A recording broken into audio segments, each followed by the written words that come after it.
I Turn your, hereby call. I have to turn it on. It's on the microphone itself, on top of the. Very good.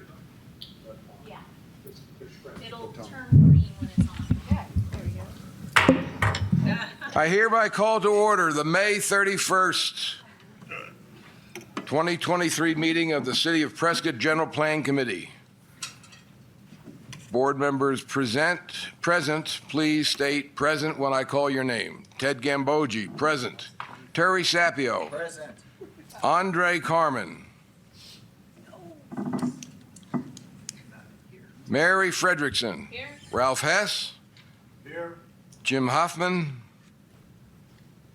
Rod Moyer. Here. Don Michaelman. Present. Deborah Thalassides. Here. Gary Warab. Present. Thank you. You follow instructions. You said? Yeah, that's what I said. Very loud and clear. And no Jim McCarver.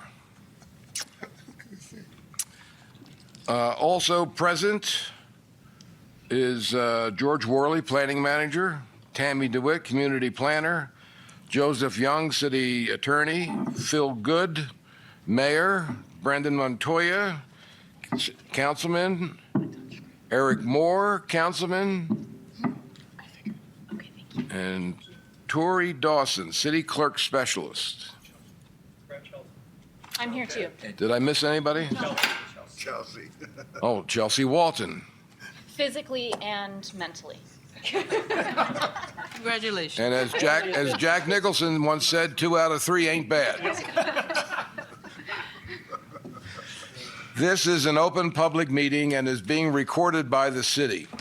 The proceedings are being televised by representatives of the public media, the public local cable and/or radio stations, and may be rebroadcast.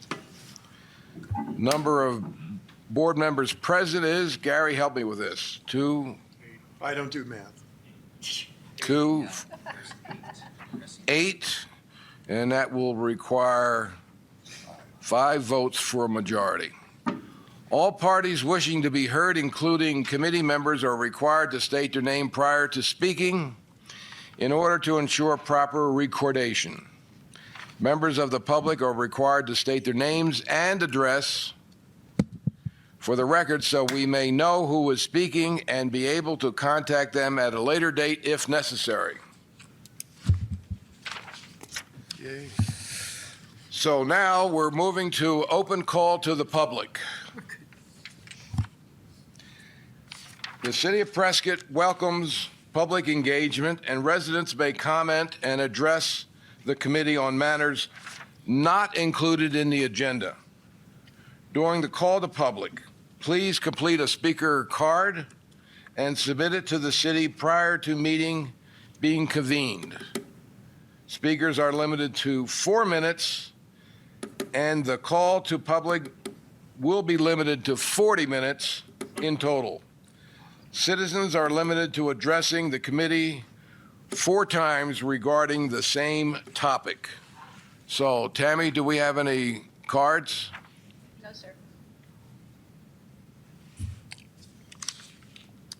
Okay, our next item on the agenda then is approving minutes to previous meetings. So do I have a recommendation or any discussion on the March 29th meeting? Move to approve. Second. Rod Moyer. All those in favor? Aye. You need to have a discussion in case anybody wants to. Oh, that's right, yeah. Hold off on the aye. Any discussion? No. All those in favor? Aye. Opposed? Now we move to approval of the April 26, 2023 minutes. Move to approve. Don Michaelman. Second. Rod Moyer. Any discussion? No. Strike 2, the umpire said. All those in favor? Aye. Aye. Opposed? Okay. Now we're looking at a discussion and presentation from the Parks and Recreation Department. regarding open space and recreation in Prescott. Thank you, committee member. Oh, do you need a microphone? Thank you, committee members, for having us here today. I've got with me Chris Hosking. Chris is our Natural Parkland Trails Planner. My name is Joe Baines. I'm the Recreation Services Director. We've both been here, Chris has been about 15, 16 years, 17 years. I've been about 12 years, 40-year resident of Prescott, so been here a while. So really the purpose of this today is to kind of get you some more background for the task in front of you. A lot of information on here. Feel free to stop me at any time during the presentation and ask questions or after, just totally up to you. So I'll start with our goals and missions. We live by these every day to preserve, protect, and enhance the parklands, public open spaces, trails, and lakes of the city of Prescott for the benefit of its citizens and the ecological health of the region. Also to maintain service system that is responsive to and directed by the diverse and changing needs of the community we serve. That's very appropriate for what you guys are tasked with. To plan for future growth and expansion of park facilities, lake properties, open spaces, trails, and recreation programs. And lastly, to construct, operate, and maintain parks, recreation facilities, trails, and open space in a safe and aesthetically pleasing and efficient manner. This echo's driving me nuts. So we have a big department. We do a lot of different things. I won't go into great detail about all of those, but the parks, lakes, we do manage the fleet for all of the city's fleet, the fire, police, trash, all that stuff. And all the city facilities, this building, I think we have about 600,000 square foot of buildings that we maintain. The trails and open space, of course, the golf course, Antelope Hills, 36-hole golf course, all the recreation programming, the adult softball leagues, all the basketball leagues, volleyball leagues, things like that. We don't do youth programming, but we do help facilitate the youth programming by offering them space to do their programs. All the special events go through our department, special event permits, and that's run through the committee that we have together, made up of a lot of different departments from the city of Prescott.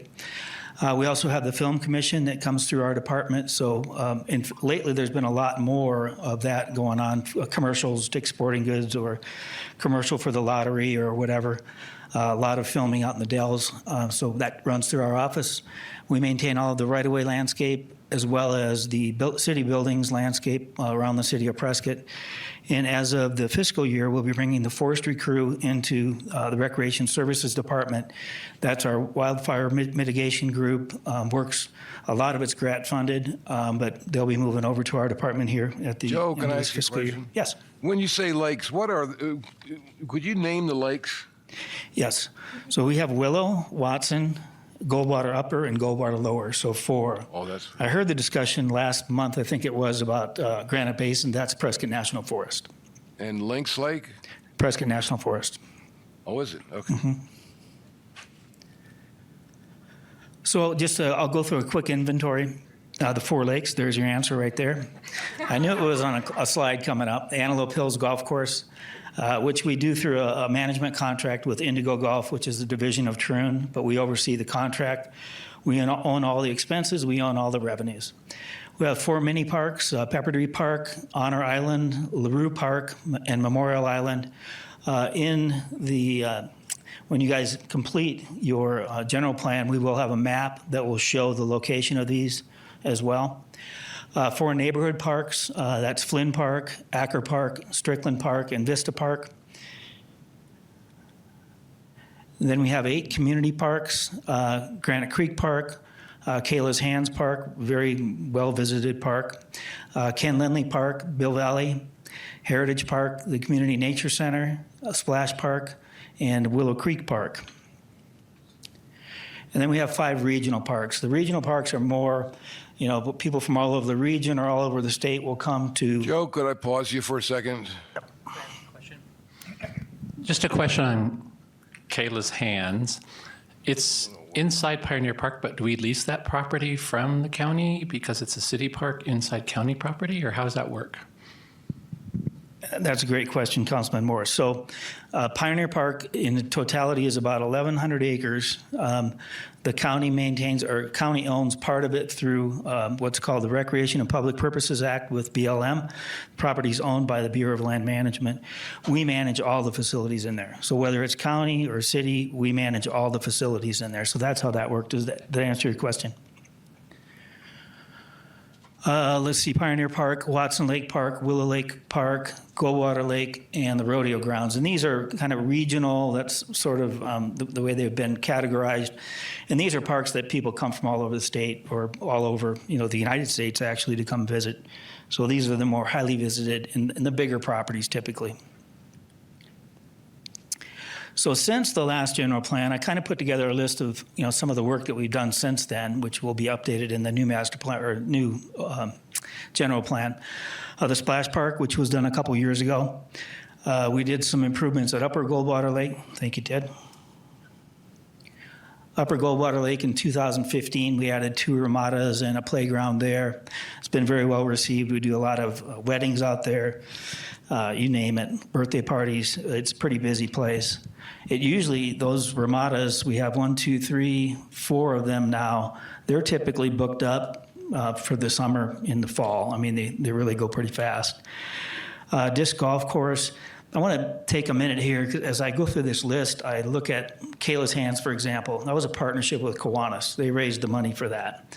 The disc golf course, that was a group of people that are dedicated to that sport that helped us build that. The pickleball courts were largely financed by the Prescott Pickleball Association. As I go through everything here, it's all about partnerships. The Willow Creek Dog Park, that was a local citizen who put a grant in with Benefil that we were awarded the grant and built that park. I mean, it just runs through everything here. The Boys and Girls Club was the Fiesta Bowl, came up and funded that project. So anyway, those are the things that we've done since 2015. And I think we've added a lot in the last, less than 10 years. Okay, I'll move into open space and trails a little bit here. So in 2008, the council adopted an open space plan that was done much like this committee with a committee of citizens that some of you might have even been involved with. And they set aside the value criteria for what we look for in these properties, and they're pretty spot on. They carry through today. That's recreational, scenic, ecological, prehistoric, historic, cultural, economic, and strategic connectivity. Talk about a couple of these real quick. We can't really understate the economic value of these properties as they bring in visitation and ecotourism. And if you look at it from a business perspective, we'd like to get a larger market share. And some of the things that we've done over the last 10 or so years have been done with that in mind. How do we get these properties together? How do we strategically connect them to make them more appealing to people when they have plenty of other choices? We have a great easel here, great topography is really conducive to this kind of thing, but being able to put them together in a strategic fashion, I think really helps our local economy and obviously helps our quality of life as well. So how do we acquire open space? There's a lot of different ways, and I think that a lot of people have the preconceived notion that it's just about simple fee purchase, but it really isn't. Over the years, we've had a pretty significant amount of land donations.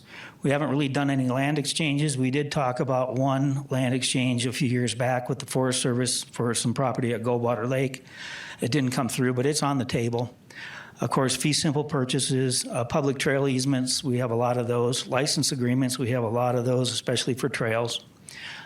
Central Arizona Land Trust has been a partner of ours in bringing property to us. We have 1, 2, 3, is it 3 or 4, Chris? Conservation easements, 3 conservation easements on some properties that we have.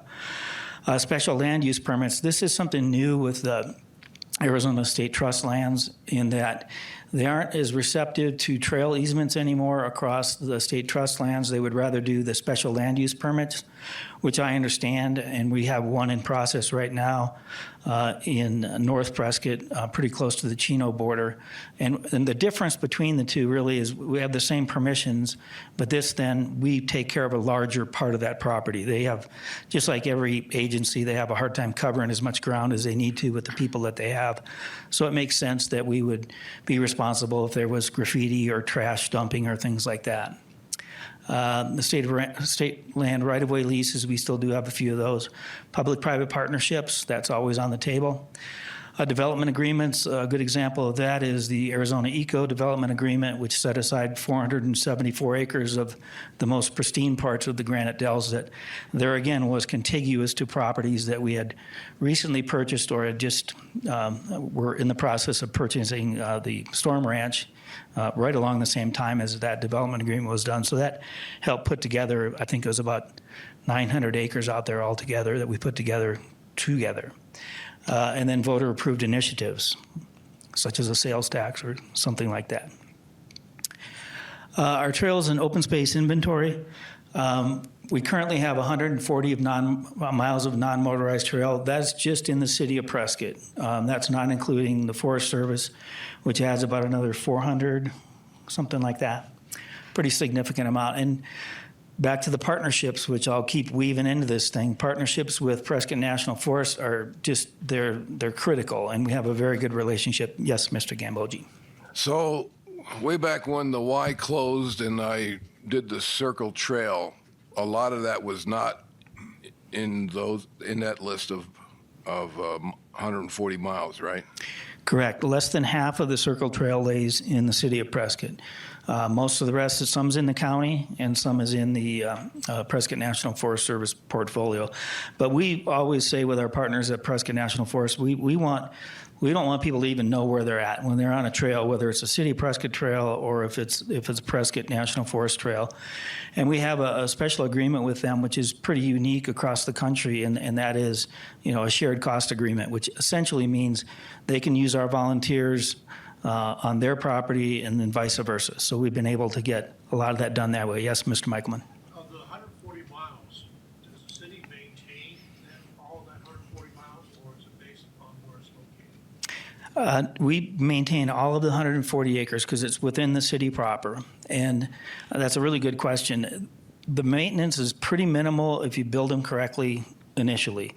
If you go hike our trails, you may not look for it or notice it unless you're looking for it, but about every 6 feet you'll see a little bit of a dip, and then you'll see the trail has got about a 2% cross slope on it. The whole idea with that, and this is the guy that's the brains behind all this stuff, is to keep the water off the trail because that's the biggest enemy. Really, as far as maintenance goes, yes, we'll get a washout occasionally, but we usually learn from that, like, what can we do to stop that? The biggest thing is weeds, and that's pretty seasonal, but at 140 miles, that's quite a bit of weeds to take care of, but we do it as efficiently as we can. Anybody else with questions? Okay. And then currently we have 3,687 acres of open space, and that includes the surface area of the lakes. It was just a good category to put them in.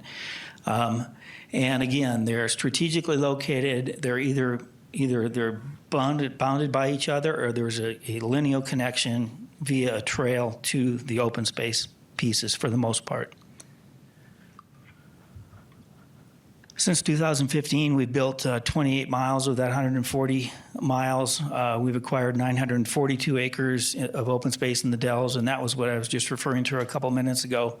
About half of that was the Arizona Eco Development Agreement, and then the rest of it was the Storm Ranch purchase, which was done in 2021. We connected the Circle Trail. I always want to point this out. The Circle Trail is connected. You can do the 56-mile loop, but it's not complete. We will be completing that through an agreement with a development in the county, Stringfield Ranch. There's a section of it, as you might know, Mr. Gambogi, from hiking it, that you have to go on the roads over there. And so with this agreement with this developer, we'll be able to get all of that trail off of any of the streets. So it's about a mile that out of the 56 that's not single track. Yes. Deb Thalassides, are you going to get into partnerships with like Chino and Prescott Valley, or is now a time for that question? I'll get into it, Okay. but that's super important, and we're doing a lot of that right now too. So we connected the Circle Trail, Pioneer Park. We made a venue out there that's been very popular for mountain bike races and running events, which again have a great economic impact. An example of one of those is the Whiskey Basin Run started about 4 or 5 years ago with 200 runners. Now, this last year we had 800. You know, these folks come in and they spend money in the community and they stay in the hotels and they come back for another visit, or they come, you know, run the route prior to, just to get a familiarization with it. And then the Granite Creek Corridor improvements, which we're just wrapping up. I think that corridor that runs through downtown Prescott, it's just a vital piece of our infrastructure for visitors that come to town and quality of life for citizens in Prescott.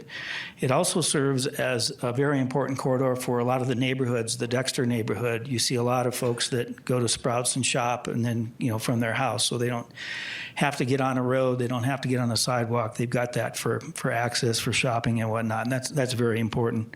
And I think, Chris, we have about 100 and some thousand trail visits in that, 140,000 trail visits a year on that Granite Creek corridor.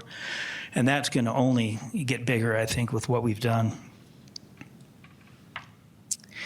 Some of the challenges that we face is competition for funding. You know, the general fund is our primary funding source, and there will always be competition for funding. You know, we need fire stations, we need more police officers, we've got a lot of services that we provide in the city, and so that will always be an issue.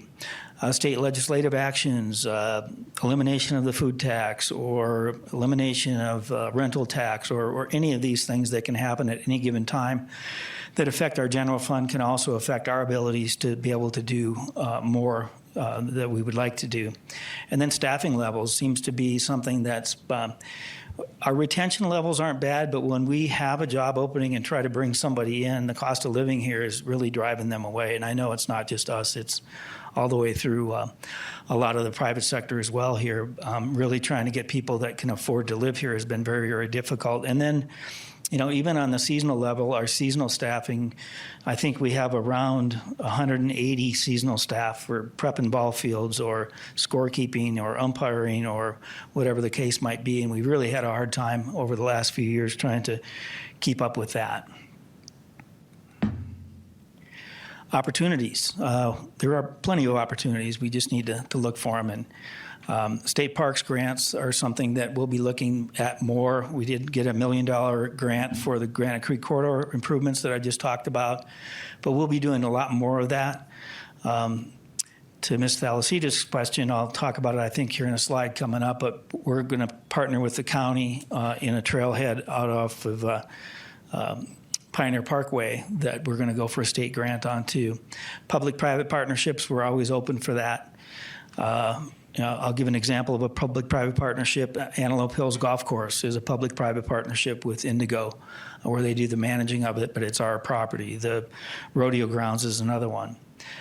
Private donors, we do have people that come to us from time to time that say, hey, I'd really like to invest in, you know, something park-wise or whatever. In fact, one of the funding sources for the Granite Creek Corridor, about $600,000 came from a private donation of a will that they left the money to the city of Prescott for a project like that. So that helped fund that. Regional cooperation. We're currently in an IGA on Glassford Hill, the Dells Glassford Hill Preserve, with our partners in Prescott Valley and our partners in the county.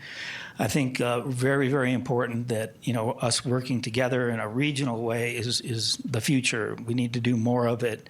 That's going really, really well, and we like to do more and more of that.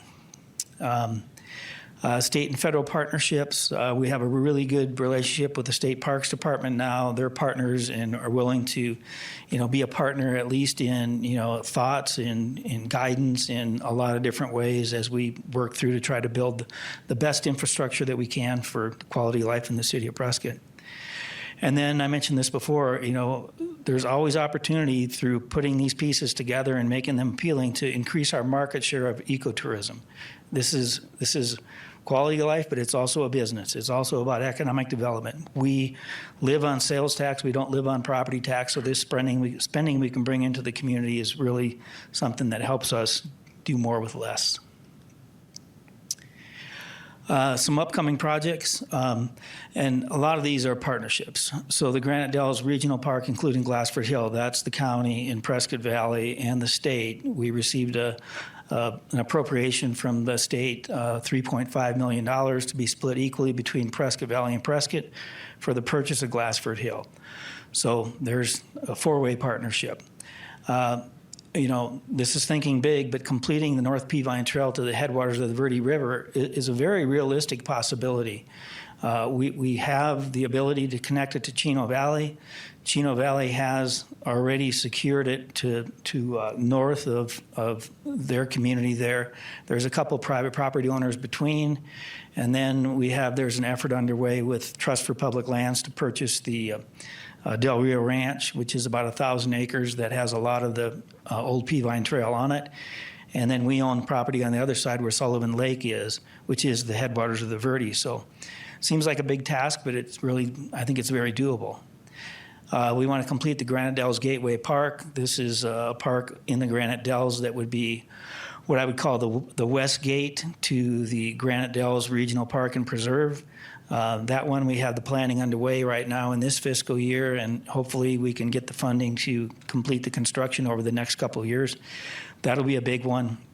And again, talking about connectivity from that park, you can go east, west, north, south to any trail connection. You can go to the Constellation Trail. You can go back to the Granite Gardens Trail system that we have. You can go east to the Peavine Trail, and then you can connect over to the Willow Lake Park. So it's really kind of a hub that will get people where they want to go. We have been working with Prescott National Forest for at least the last 5 or 6 years on what their plan is the Greater Prescott Trails Plan.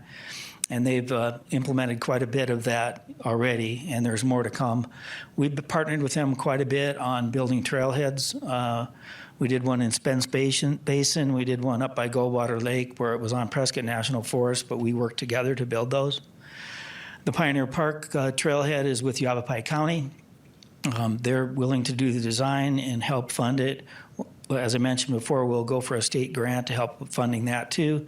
This is an important trailhead in that we don't have a lot of equestrian trailheads that will accommodate equestrians. This one would be one where the equestrian community would have a better access to the Circle Trail because this connects to the Circle Trail. The White Spar Trailhead, that is something that we have budgeted for this year that is a Prescott National Forest expense, but they will hire us to build the trail, to cause the trailhead to be built. They will reimburse us for doing that. That allows them to get it done quicker without all of the red tape the feds have to go through, but they can partner with us. I just thought I'd be honest. And then the Bean Peaks Flow Trail System. This is a big project off of White Spar Road. There will be some mountain bike trails that PIMBA, one of our local mountain bike groups, is heading up the fundraising for, but it's on Prescott National Forest property, and they have given the authorization to move forward with that, or one click away from that maybe, but we're real close. Willow Creek Park basketball courts. That's one that will be right across from the car dealerships and next to the dog park out there. One of the things that are antiquated, quickly antiquated Parks Master Plan that we did in 2007 that ran up through 2020 that we need to update, but that was one thing that was pointed out. We were lacking outdoor basketball courts. And then, as I mentioned before, to complete the Prescott Circle Trail. With that, we have a map up here, and I know you guys probably have a lot of questions about locality and things like that, and Chris is the guy that can kind of guide you through that. But Chris, why don't you explain a little bit what all is on this map? Hello, everyone. I'm Chris Hosking. This map, it's a pretty complex map, and we're not going to go through all the details, but we can delve into some of them. This really shows first of all, where the city boundary is. This is this jagged line, and it's gray. That's all the annex land which is in the city. And then we're surrounded to the south and the west with the Forest Service. So just to give you an idea of where we are, this is Granite Basin Lake. Granite Mountain is right here. And then down over here This is Thumb Butte area. Lynx Lake is over here. So that gives you an idea, an overall idea. And then the different colors within the city and the county. We have our parks, which are the darker green, or the really dark green is our ball fields. And then we have our parks, which is here, Willow and Watson. We have the golf course up here. And then we have our open space, which is the lighter green. This is Pioneer Park. It's about 1,000 acres there. We've got Watson Woods. And these are our recent purchases of South Storm Ranch. This is the recent purchase of Storm Ranch. And then this is the AED, 474 acres. And then we got Gateway Park that's going to be right here. So those are all the colors. And then we've got lots of little greens of parks and ball fields within the city proper. The light green, yes. The light green is the regional park that we're working with Prescott Valley, the states, and the county. So this is 2,300 acres right here on these section lines. So that's the colors, and then we've got a lot of lines on here. So it's going to be hard for you to see, but you can see in the orange the trails that we've built since 2015. And then the blue ones are the proposed trails that we will be able to build in the future if these agreements, come to pass. We've also got blue trails proposed in development areas. So I work with the plan review. I work with developers to put trails within subdivisions, which are public trails. They're not private trails. They're open to the public. And so this is Mike Pfann's Granite Dells Estates here. This is Deepwell up here. And then the light blue are the sections of state trust land that are still part of state trust. They may be annexed into the city or not, but they're still owned by state trust land and have not been sold. That's it. I see the light blue, that's state trust. Yes. It looks like there's a checkerboard with white blocks. What does that represent? So those are private. Those are private land, the white ones. And I know this is kind of maybe hard to get apples to apples, but can you give us a feel for how much open space we have in total or as a percent of the whole geographic area of Prescott compared to similar communities? I can't give you that perspective, but I can tell you compared to Flagstaff, we will surpass the amount of open space that Flagstaff has if this purchase goes through in this next fiscal year. We'll have as much as Flagstaff? We'll have more. More? Yeah. And that's a bigger community? It's a bigger community.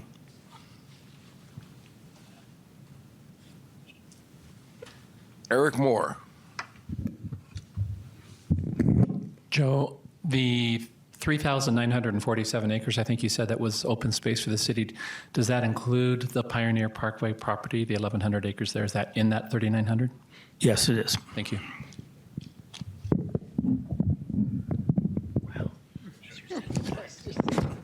Rod Moyer. Got a mic here.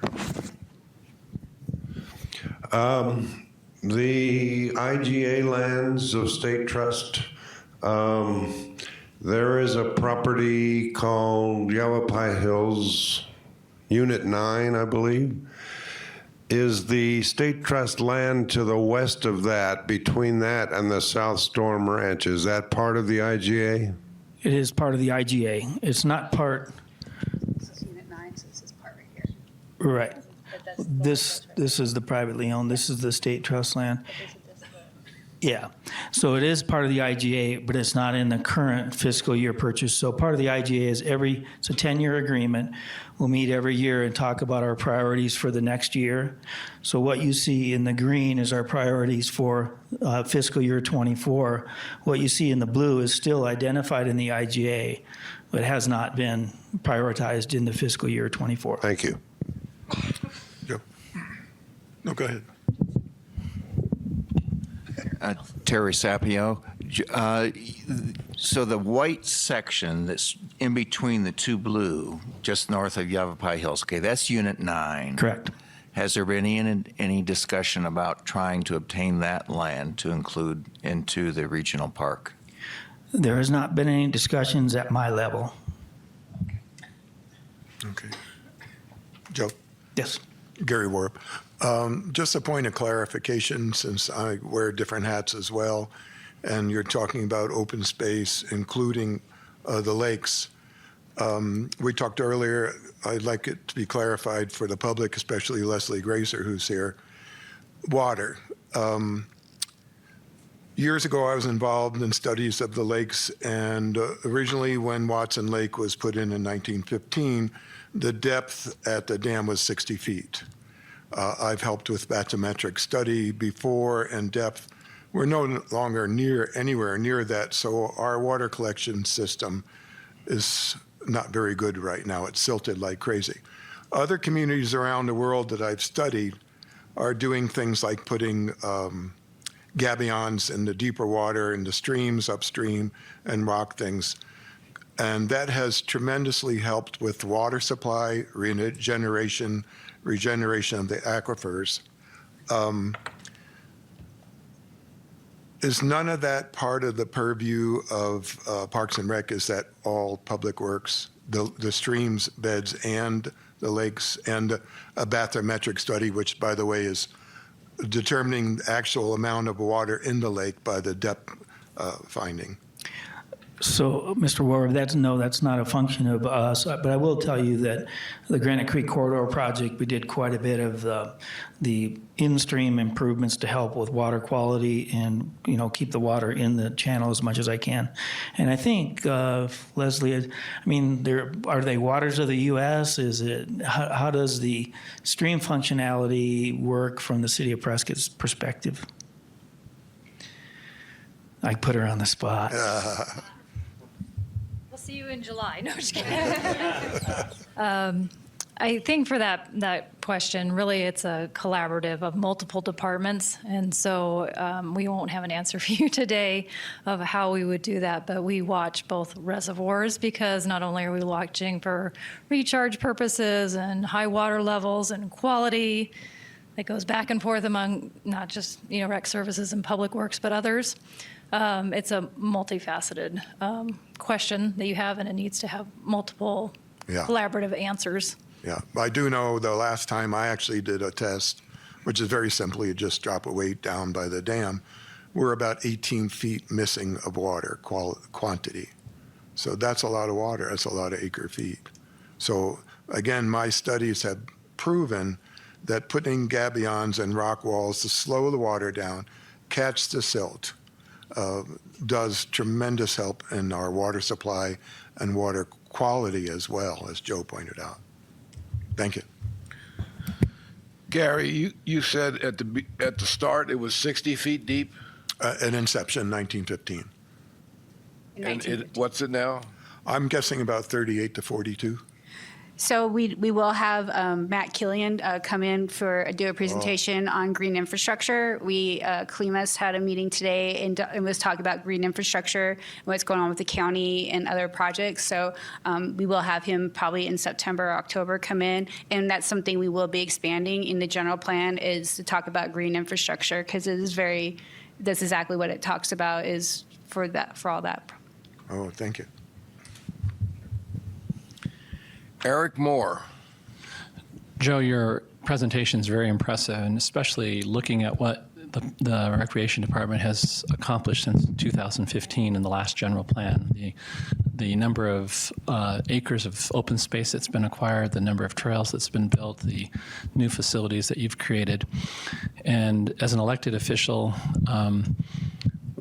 you already hit on this. You're competing for dollars, and you had a slide earlier in your presentation about different funding sources for the many projects that you're doing. And the very last bullet point was voter-approved initiatives.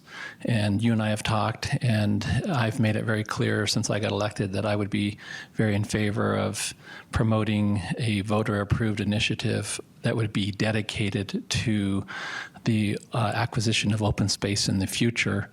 And so I just want to go on record as saying that I think as a city, we need a permanent funding mechanism for open space acquisition, because what happens in the past, of course, we had the road and open space, and most of that money went to the roads. But then we've pretty much expended all the money that was available for open space. And what's happening now is people are coming to the city and say, hey, I have some open space. Would you like to buy it? But we don't have the money set aside for that purpose. And so I feel like a very small percentage of our sales tax through a voter-approved initiative would be appropriate, so that when those lands become available, the money is already available, that we don't wait until the land becomes available and try to figure out, well, how do we buy it? We don't have the money. So I want to continue to work with you and with finance and with other departments that we can make that happen. I hope. That's my goal. Thank you. Yes, Rod? Rod? The 2008 Open Space Master Plan had a recommendation for can you hear me? Oh, yeah. For an open space commission be created. And by reference, that was included in the 2015 plan. How would that help your department do your work? Well, citizen involvement is always really important. I mean, those project lists that we showed that we've completed since 2015, a lot of those came from the public that said, hey, what about this? Pickleball courts as an example. So public involvement is always good. I think that the group in 2008 did a wonderful job of inventorying all of the most prolific open space properties, which gave us the roadmap, moving forward to do the work. So I think a lot of that work was done, but again, citizen involvement is always important. So it could add value. Okay. A commission, of course, for those of you who might not know, is a whole step above a committee. It cannot be as easily disbanded. And I, for one, would like to see that in the next plan again and figure out how to get it implemented. Okay, Joe, another question? Yes. Recently, we were gifted with a presentation by the fire chief, and he talked about the increase in population, the increase in rescues. And I asked him specifically afterwards, what is the then effect for the amount of rescues you have for open space and trails? He said, dramatic. How can we, as a public and a committee or the city, assist in sharing some way to diminish those numbers? I know you, at all the trailheads, you have things, but I've heard of things like in Phoenix where they have signs, if you're dumb enough to go in without being properly prepared, you're paying for the rescue, which are very expensive. Do you have any thoughts on that? Yeah, so it's a couple things. Number one is public education, right? I was just on the radio, well, it'll be the morning report talking about that. A couple times a year we talk about that, the simple things, right? Tell somebody where you're going, bring a fully charged cell phone, appropriate footwear, plenty of water. So public education ad nauseum. And the second part of that is working with the fire department and the rescue crews to be as efficient as we can. The cell phones are very helpful. That's why a fully charged one's really good, because they can pick your signal up and find out where you're at to come and rescue you. But we see a lot of things that are very preventable. Hiking in sandals, it's not a great idea. It's a good way to get yourself immobile on the trail. But it happens, and it happens quite a bit. So I think it's public education, and it's working with our first responders to be as efficient as we can in how we get to people. Thank you. Joe, I think I heard you say you were quoting number of visitors to Granite Creek Park Was that earlier in your presentation? Yeah. We talked about trail visits on the Granite Creek corridor. Yeah. How do you count that? We have trail counters that are set up. They just read as somebody walks through. A little higher than a dog, so it doesn't read their dog, because we know that would at least triple in this community, right? And then for the trails that are loop trails, we divide it in half, because they're going to come in the same way they come out. So that good enough? It's a company we have called Trafex, and it automatically reads, and you can set up the software so if they're coming out and going in the same way, you can divide it by 2. So we have 7 trail counters that we rotate around, and we keep some fixed. So for Constellation, Peavine, just to see trending, see what's going on. And we are seeing increased activity, about between 9 and 11% on our, such as Peavine and Constellation trails and Willow Lake Trail. And total, we're getting over 1 million visits on the trails per year. And there's no way to distinguish whether that's visitors or locals, but we've seen the trends of people actually being on the trails. And, we got a big bump with the COVID. Everyone was on the trails. That's where they felt safe. So we're seeing trending, like I said, going up. That's actually a good segue. So in our department, one of the things that I emphasize a lot is we measure everything we can measure. So we measure trail visits. It tells us that we continue to build more trail, but we get more trail visitors. That tells us, okay, we haven't reached a saturation. Softball teams, are they growing? Are they diminishing? All of these things that kind of help us decide what to do. For example, mountain biking in the younger age demographic is just going crazy. Chris, I think we get about 800 to 1,000 riders in the middle school mountain bike races. So that tells me as a parks director that we should focus in the future, because when these kids are learning to, mountain biking is part of their life at 13, it'll probably be part of their life at 50. So it kind of helps us with trends and helps measure. We measure the dog park. How many people are going to the dog park? Is it rising? Is it subsiding? All these things kind of help direct us into what 10 years ago, pickleball wouldn't even been mentioned in here, I imagine. But now we see that, and we see high demand for that. So that was just a good little segue into that. So any other questions?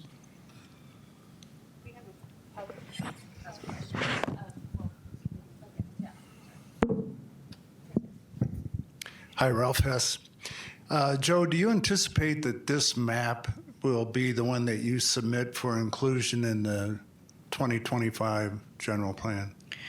It could be amended a little bit. One of the things that we don't want to, there might be a trail on here that I guess there really isn't. I was going to say, if there's something that, say we're working with a private property owner and we put the trail on there because we think we can get to an agreement and we can't, we wouldn't want to show that to the public. But yeah, pretty much this, and then it shows the park. So hopefully we can put it on one map, but if not, it'll be this one for open space and trails and another one for just parks.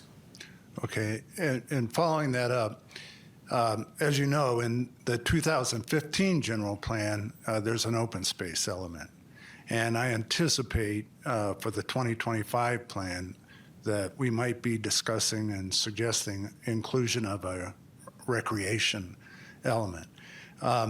Is there anything that you would like to be added to the 2025 general plan that has not been included in the 2015 plan, or any changes that you would like to see from the 2015 plan into the 2025 plan? Ralph, I think you just nailed it there. There was not a recreation component in the 15 plan. There was a mention of I think there was a small inventory, but I'd like to see that get equal billing with trails and open space. So, Joe? Is there anything specific that you would like to see added to the 2025 plan that was omitted in the 2015 plan? Not as it relates to my department. I think that the recreational component of it and the open space and trails part of it pretty much covers what we do. So I think that's what I would say. Joe, Don Michaelman, and the map that you, excuse me, the map that we're going to have in there will show current, and can you show what you would like to see for 2025? I think in the plans that I've read, for example, Prescott Valley's, there's a narrative at the end of it that talks about what they want, if I remember right. And so it might be done that way, but yes, I think there should be a component of where do we think we're headed in the future years. It would have been nice to be able to put that in the 15 plan and see if we really hit the mark. I think we did, but who knows? Mr. Chair? Deb Thalassides. Joe, where would we, in your mind, where does the discussion around ecotourism go? Because I don't think the 2015 plan really augmented that to the degree that we may want to. I think it needs to be and that's a great question. I think it needs to be a goal with the strategies attached to it, because the way we do it right now is we market through our tourism department. They do a great job. We've commissioned a writer, Roger Naylor, wrote a big article that had a good distribution about the Circle Trail. But I think we need to be more strategic about that, and that's what you folks can help us get down to. That's a goal. How do we get a bigger market share of the eco-tourism market, and then what are the strategies that get us there? So, great. So, Gary? yeah. So I want to piggyback on that and Councilman Moore's recommendation, which I wholeheartedly support. After the last 2015 general plan, which I was part of and we formed that committee, I did a national search on what is the return economically for open space and trails. And back then it was for every dollar invested, a $3 return. Chris would agree wholeheartedly that we're higher here. I think that's a huge factor for making a commitment for the future, is that we're not just doling out monies, we're investing in the future of Prescott and our economic development. I also want to give great kudos to both you and Joe. I've been helping to build trails. I can't remember when I started, I'm that old. But these are the finest trails I've ever seen in Prescott that we're building now. They're all wonderful, but the area we're in is more than amazing. Any of you haven't had the opportunity, please go out and see them. They're incredible. Yes, Chris. I could just add to what Gary was saying. I got here in 2006, and I saw what we had as far as open space pretty quick, and I wanted to do stuff in the Dells and build trails, but we didn't really have a way to do that, and I didn't have it all figured out. But what I started with was 4 volunteers, which became the Over the Hill Gang, and now we have probably 70 regulars and probably 300 on the mailing list. So that's how we've been able to do things, is with volunteers. There's me, and I get quite a lot of help from the park staff, but that's how we've been able to build those 120 plus miles of trail. It's volunteers. Joe, you've mentioned that because of the trails, we have mountain bike racing. That's like 800, you quoted? Well, the Whiskey Off-Road was 2,500 riders. 500. The high school mountain bike race was about 800. We have others that are scattered around, but yeah, that's a big economic impact. Have we had any pickleball tournaments? We do. They have at least 2 that are annual, and I noticed another one showed up on the calendar. It's a benefit for the firefighters' charities coming up. So, yes. Councilman Montoya? I just wanted to kind of come back to what Chris said about the Over the Hill Gang. This is exactly what I was saying to Ellen and Eric over here. This is the city to a T that I've seen since I've been on council, and before that, really, is doing more with less. And that's true of Parks and Rec, it's true of the library, it's true of every department. So I just want to highlight that's amazing that you guys have that much volunteer work, and that those people are invested in the work the city's doing. That's just my hat's off to you guys. Thank you. I think there was another public question. Well, I'm going to get finished through here. Any other questions from the committee? Any comments from the public?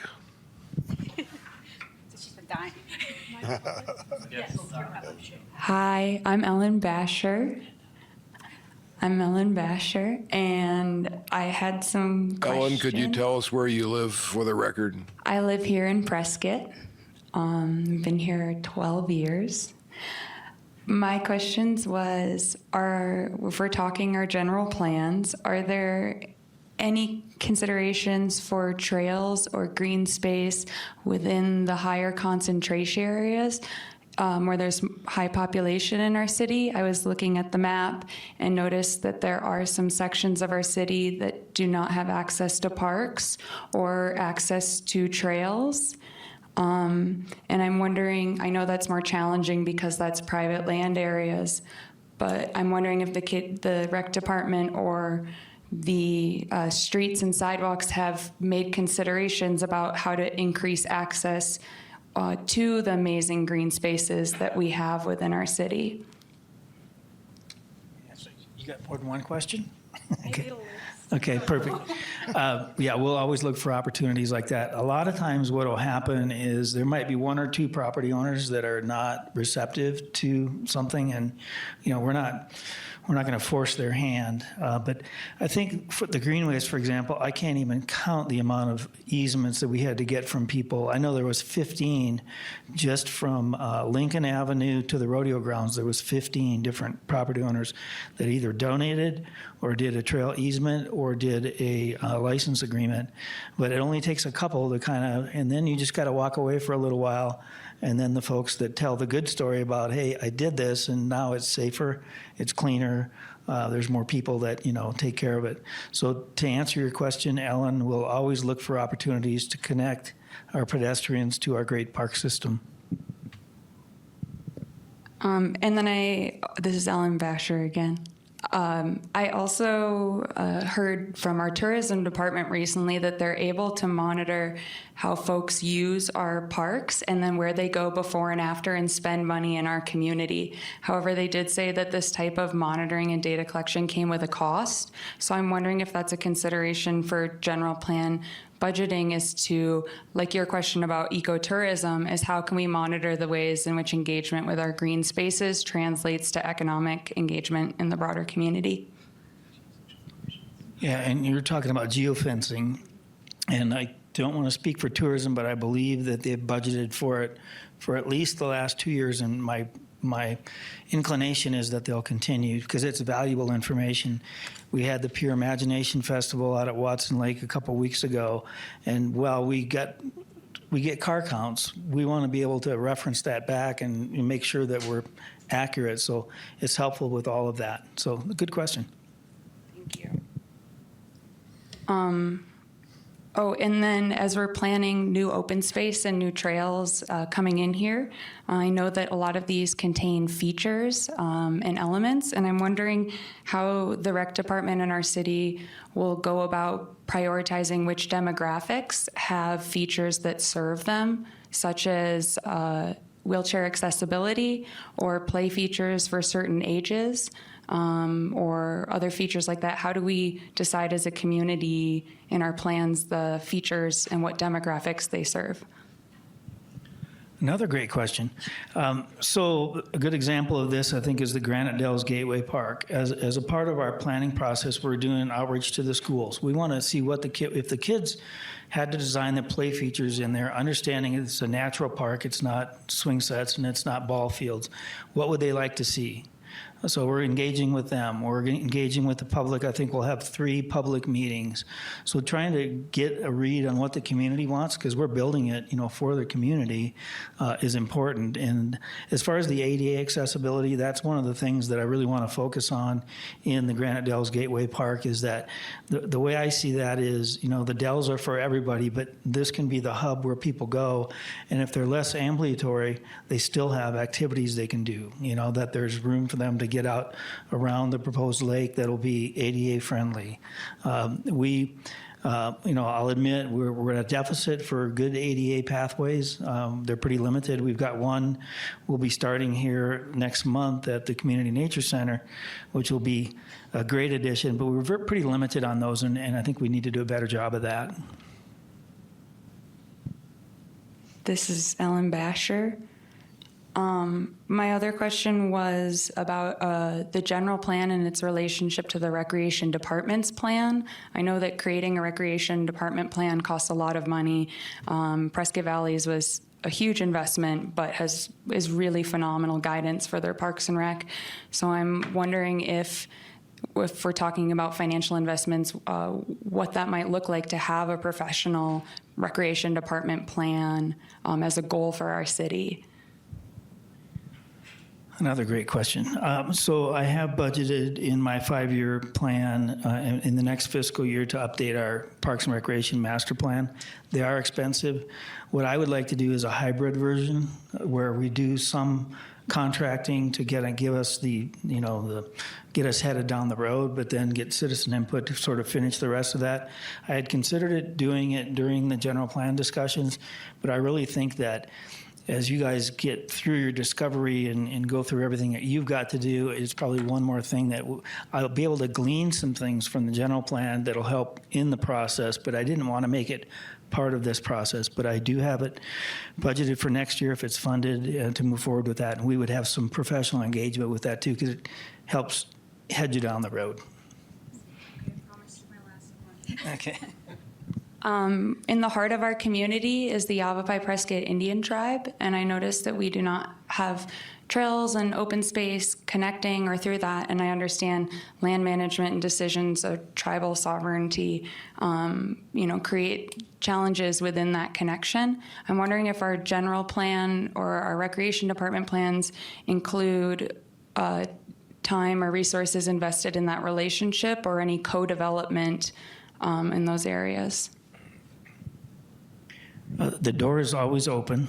I'm very hopeful that at some point in time that we can find some common ground to make that happen. That would be our desire.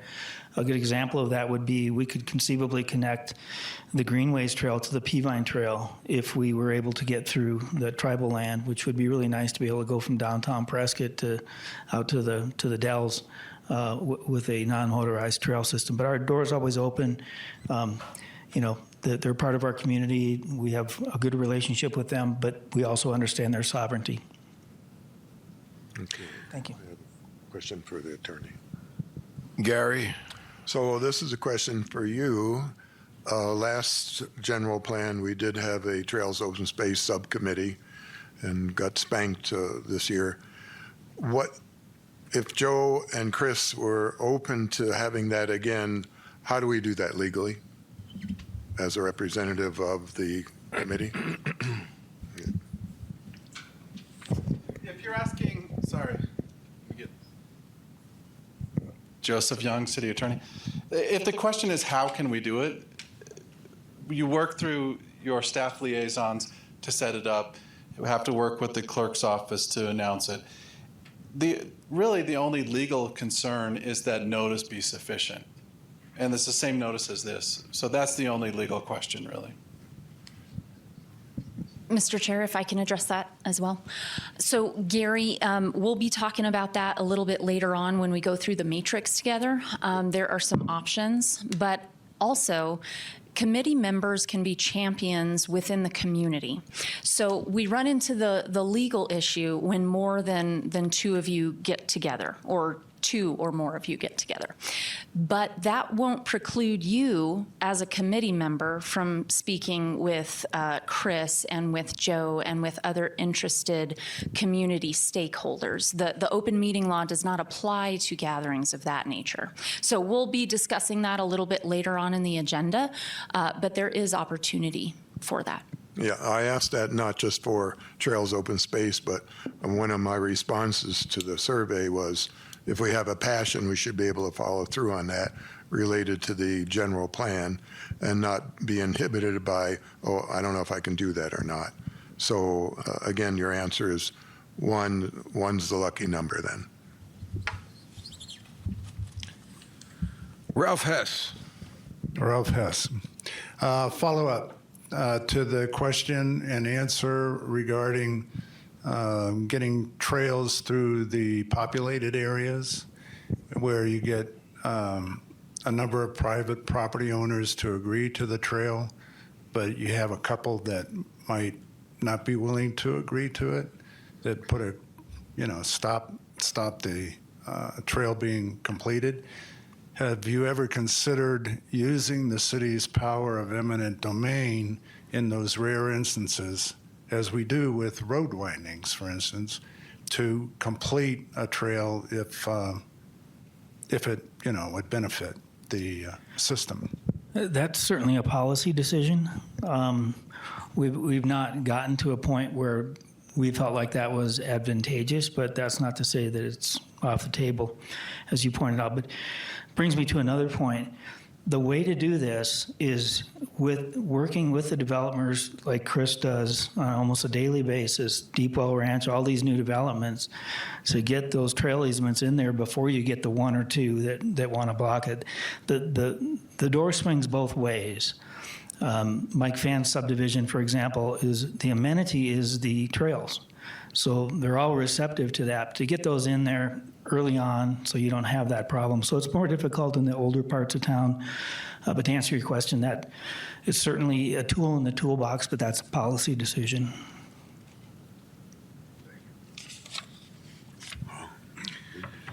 Any other comments or questions?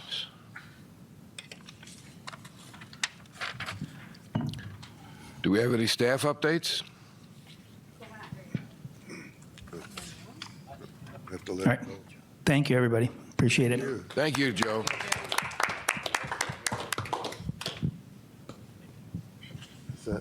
Chris, is that double the cookies on Friday night? I see on the agenda item with roundtable discussion regarding general plan processes. Chris, can you leave that up until the end of the meeting? If you want to go, I can take it and bring it to you. Yes, sir. Item D. Are we ready for it?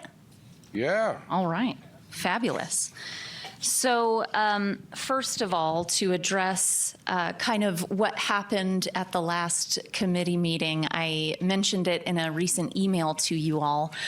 We ran short of time. There were public that wanted to make comments, and we had the public agenda item last on the agenda. So I understand the chair needing to cut our discussion short.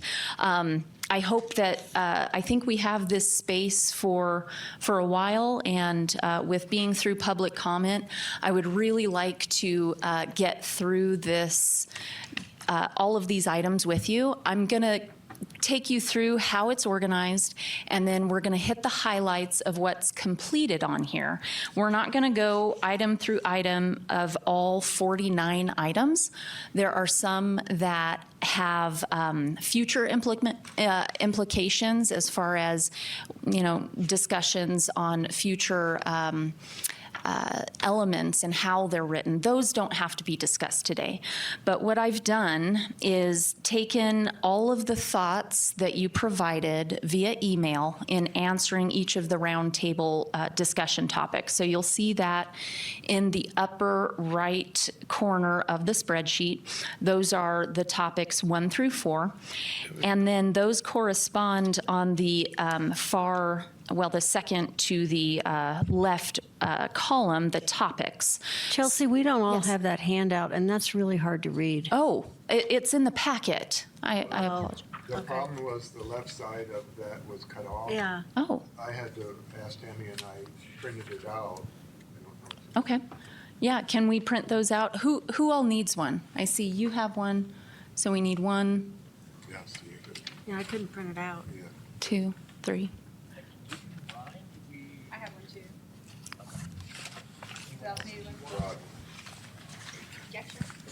You got yours. Okay. Okay. Are we all? Okay, fantastic. So again, upper right of the spreadsheet are the roundtable discussion topics that correspond to the far left column of the topics. So right now the spreadsheet is organized by which member provided the comments, and those were provided to staff via email. Now this is a living document that is intended to be updated as we need to. It's intended to track our prior conversation items, ideas from committee members, to either discuss them, take action on them, or mark them as completed or not necessary. So, again, just navigating the spreadsheet, on the far left column, you'll see a smaller 1, 2, 3. I've numbered the rows for easy cross-reference. So as we go through these, I will call out a row number to, take you to which item specifically I'm talking about.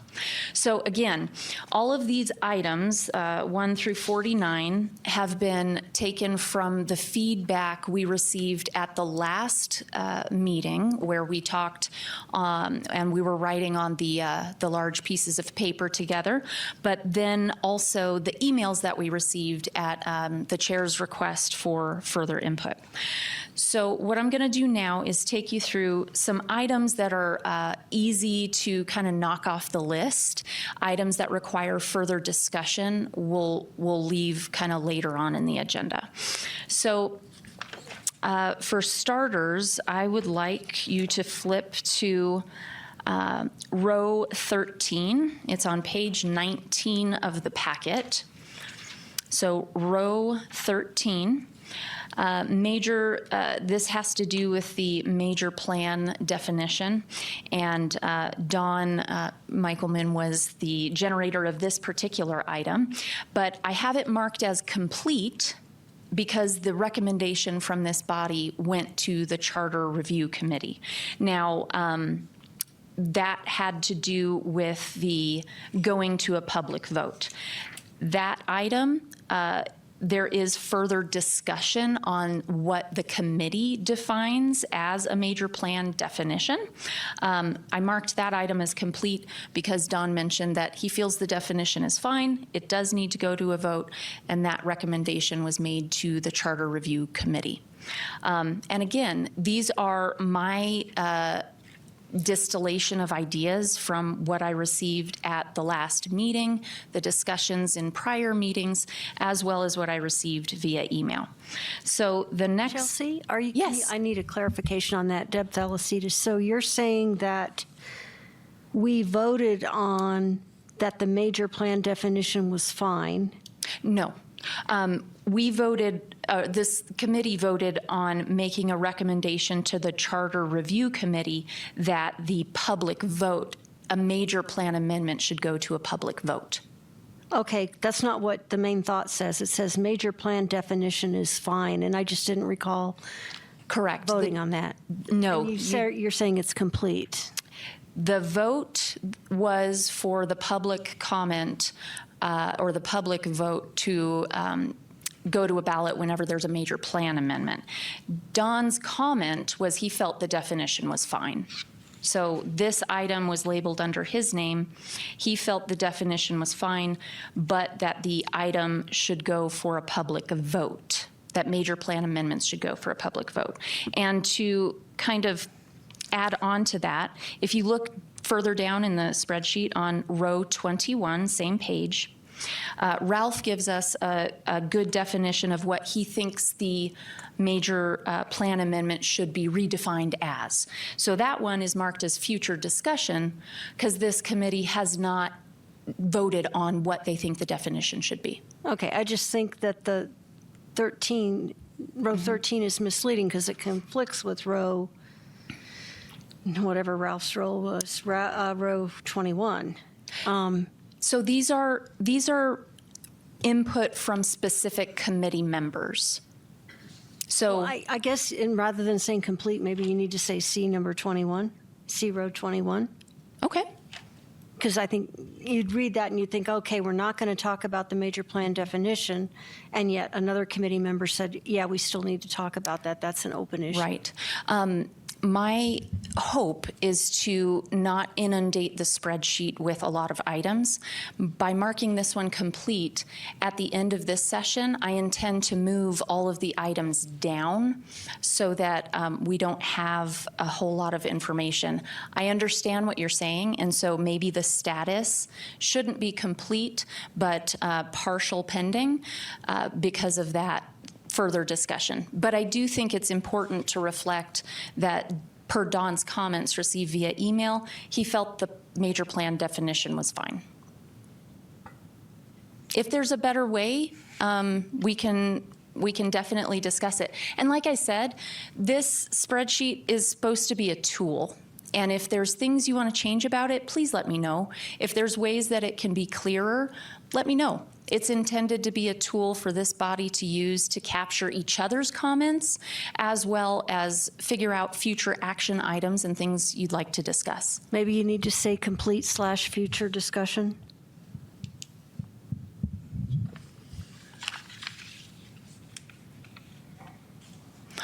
All right. So that was a good example. Let's go ahead and flip over to another one, page 20 of the packet, row number 26. Terry mentioned that it would be great to have staff updates include the monthly survey results. So in other words, how many survey results have been received and any other major statistics on that. And I have that as, the notes on the very right column being this can easily be incorporated into staff updates. So my intent with this row is to mark it as complete and have our staff updates include those items. All right, same page, item 33. Deb, you mentioned some information on the internal staff coordination, needing additional feedback. So Tammy coordinates a work group with various departments at the city to make sure that the elements, this is a general plan update, so we need to make sure that any numbers or any things in the existing general plan, figures, et cetera, everything is updated to current information from the department. So she coordinates and has discussions with those folks. So Deb, you mentioned, hey, we don't hear about what you guys are discussing or get any feedback on how that is proceeding. So again, I think that would be a good incorporation into the monthly staff updates. And I would consider that one as being marked complete, as we will incorporate that into future staff updates. Does that all make sense? Mm-hmm. All right. Row 35, this one, greater opportunity for public feedback at the meetings. So the recommendation was to move public comment to the top of the agenda, and we've done that. So that one is marked complete. Row 37, the major plan amendments need to go to the vote of the people, and that one was complete as far as this committee is concerned. That recommendation was made to Charter Review, so that item was marked as complete. Row 30. Oh, question on that one. Does yes. that preclude our ability to make that recommendation to council if it's not adopted by the Charter Review Committee? That's an excellent question. Does this committee? This committee could still make the recommendation to council, right? Okay. All right, and then row 38, ability to meet in smaller groups. And Gary, this is what I was talking about a little bit earlier. So we did research options with legal, and I have an email from Mr. Young. We were trying to figure out, okay, how do we make this happen? And because of the open meeting law needing to schedule meetings, et cetera. And the idea that we came up with that passed the muster, I used pass the mustard earlier with George, and he's like, it's muster. It passed. We're at a picnic. Right. It passed the legal muster, was having a regular committee meeting with breakout groups. Now, just I know it's a little unique, but it suffices all of the legal requirements. What we could do is have 3 separate groups of committee members focusing on items of their passion with particular elements. So Gary and Rod, you're interested in Parks and Rec and Trails, and another member could join you. Have one staff representative to capture any meeting minute tidbits or actionable items that would need to be brought back to the larger group, could sit with you in a section of the room. Another section of the room could have 3 committee members and a staff liaison that talks about a different element or topic, and then a third. All in the same room, same meeting notice, same law requirements are met, and it would be open for the public to participate. They could listen in on whichever group they choose. Now, they would have to choose in that scenario, but having a staff representative attend each of those breakout sessions to capture the minutes and to bring forward any actionable things to the greater committee would meet all of the requirements. So that is an item that we could incorporate into a future meeting. So does that have to be publicized beforehand? Yes, it would be agendized as regular, and it would just say on the agenda, it's going to be a breakout session with these groups, and then the minutes would be a little bit unorthodox in that it would capture blocks of, hey, this is what this group talked about, et cetera. How do you all react to that? Well, I have a question. Would our recording system be able to? Not if you don't use a mic. Hi, okay. Terry Sapio. Would the recording system be able to record the 3 different groups? It wouldn't, but the meeting would be open to the public in attendance. So we've not talked about what those great breakout groups might be. I think we're, 10 months into this? So are we going to do that today, or is that a future agenda item? That is up to you all. If you want to do that right now, if you want to put that on the agenda for next time to discuss how you want to really look at that in the future. I think, personally, I would prefer to think about it and do it next time so that we're all thinking about it. Wonderful. So I would like us to go ahead and make a note for the next agenda item to discuss format for breakout groups. Oh, yes. Chelsea, Don Michaelman, would it be an idea to bring up potential breakout group subjects now, and then we can think about it, and then the next one make some decisions? Yeah. We need to have items available and ready to discuss those things. I think mentioning potential items to discuss would be good so that everybody can be thinking about it right now. And then at the next meeting, we can flesh out what that actually will look like in the future. So Perfect. Are you then saying? So why don't we go around the room? Go ahead. Start with you. So my question would be, are you not going to limit it to what are the general plan elements, and we can add what we think should be part of the elements? Or are you going to, will it be restricted to only the general plan elements? So one of the other items on the spreadsheet was talking a greater discussion about what the elements should be if there are items that need to be added. So I think I think that item particular needs to be the whole group talking about any items that would be added that you would like to discuss. Yeah. But if you all settle on some, then those then could be a discussion for a subgroup. Okay, so then my question is, what is our agenda? Who's speaking next time, so we know how much time we have? So the next meeting, which would be discussed, so staff updates, we have the library and the airport. And then we also are starting to get ready for the open house that we moved to August. So we're going to be bringing all the information that we're going to be presenting at the open house for you to give input on and suggestions on what we might be missing. So that'll take up the second half of the meeting. Thanks, Gary. So we're looking for topics, right?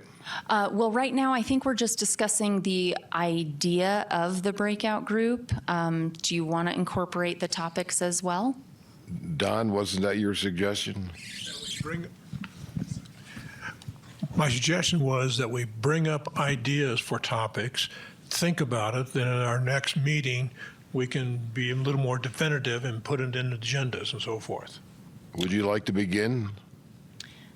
If I could, since it's 3:26, I would propose that, because we have some other items that we need to discuss, I would propose that each of you think about it and send us an email. Yeah.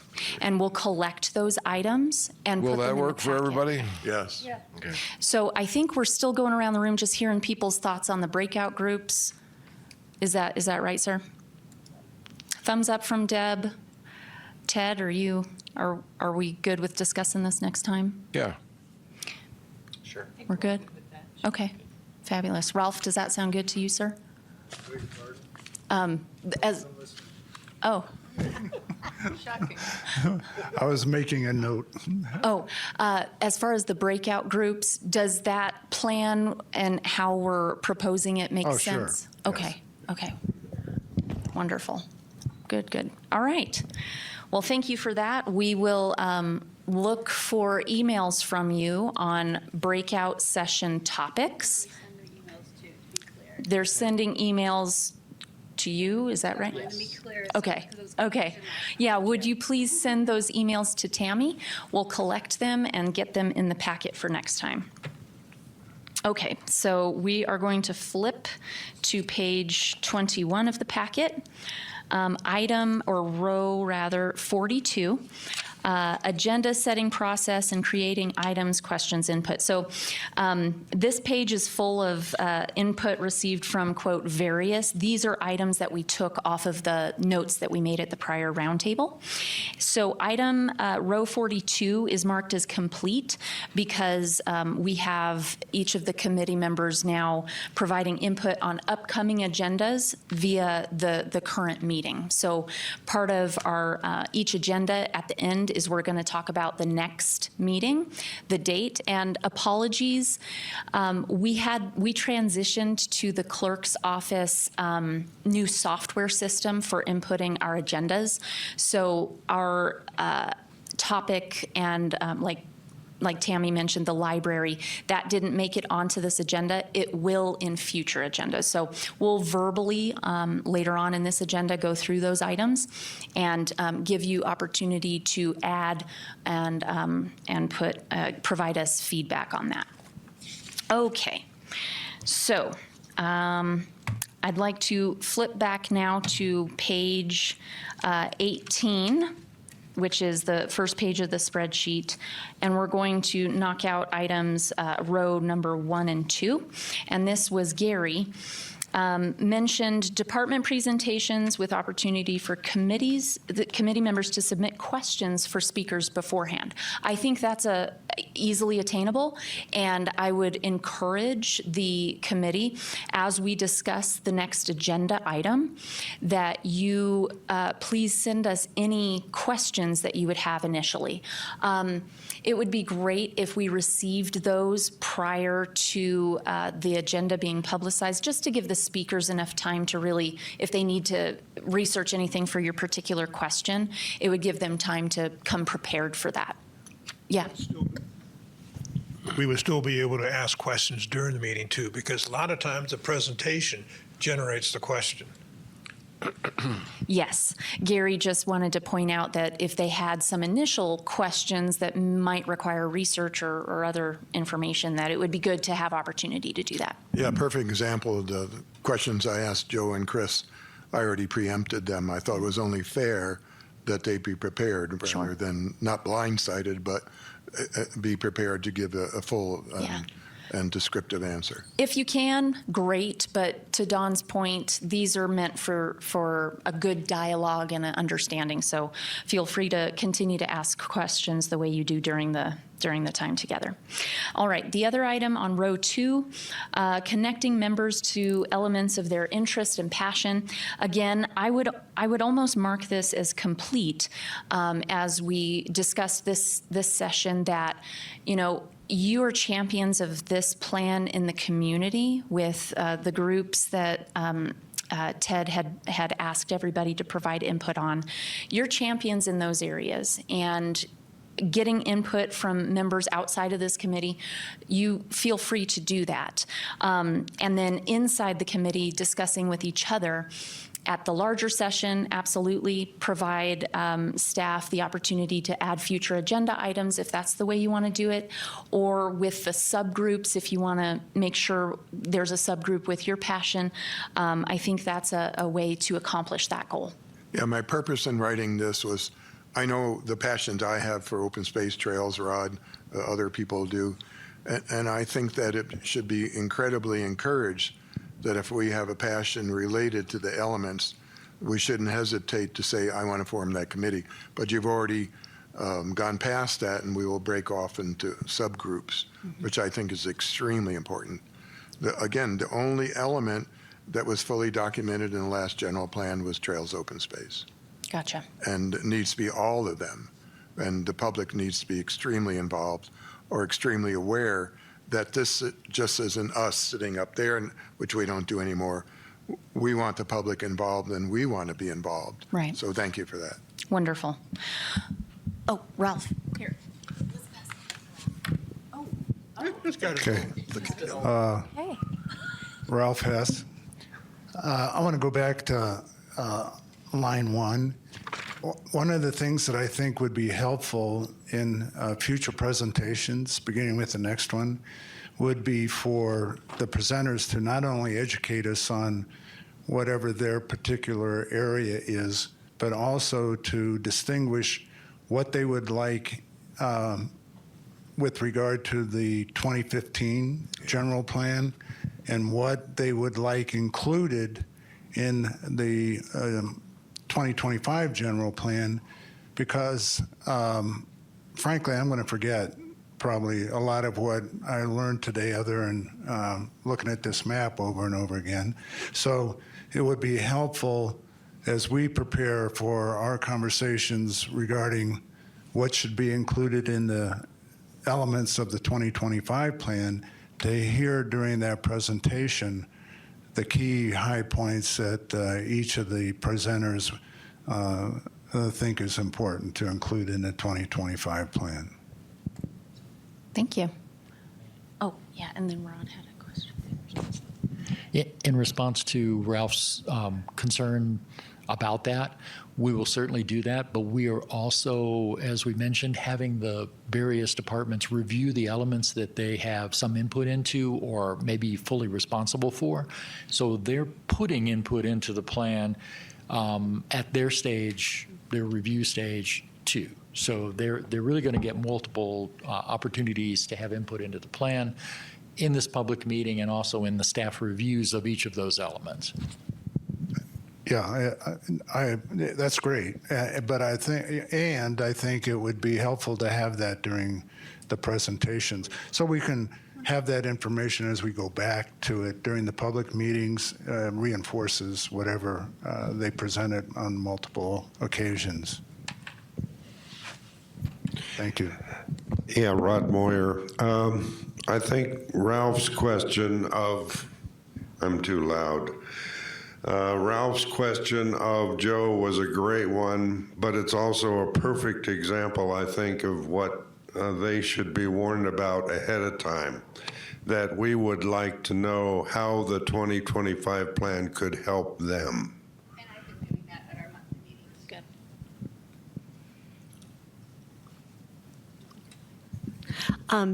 Deb Thalassides.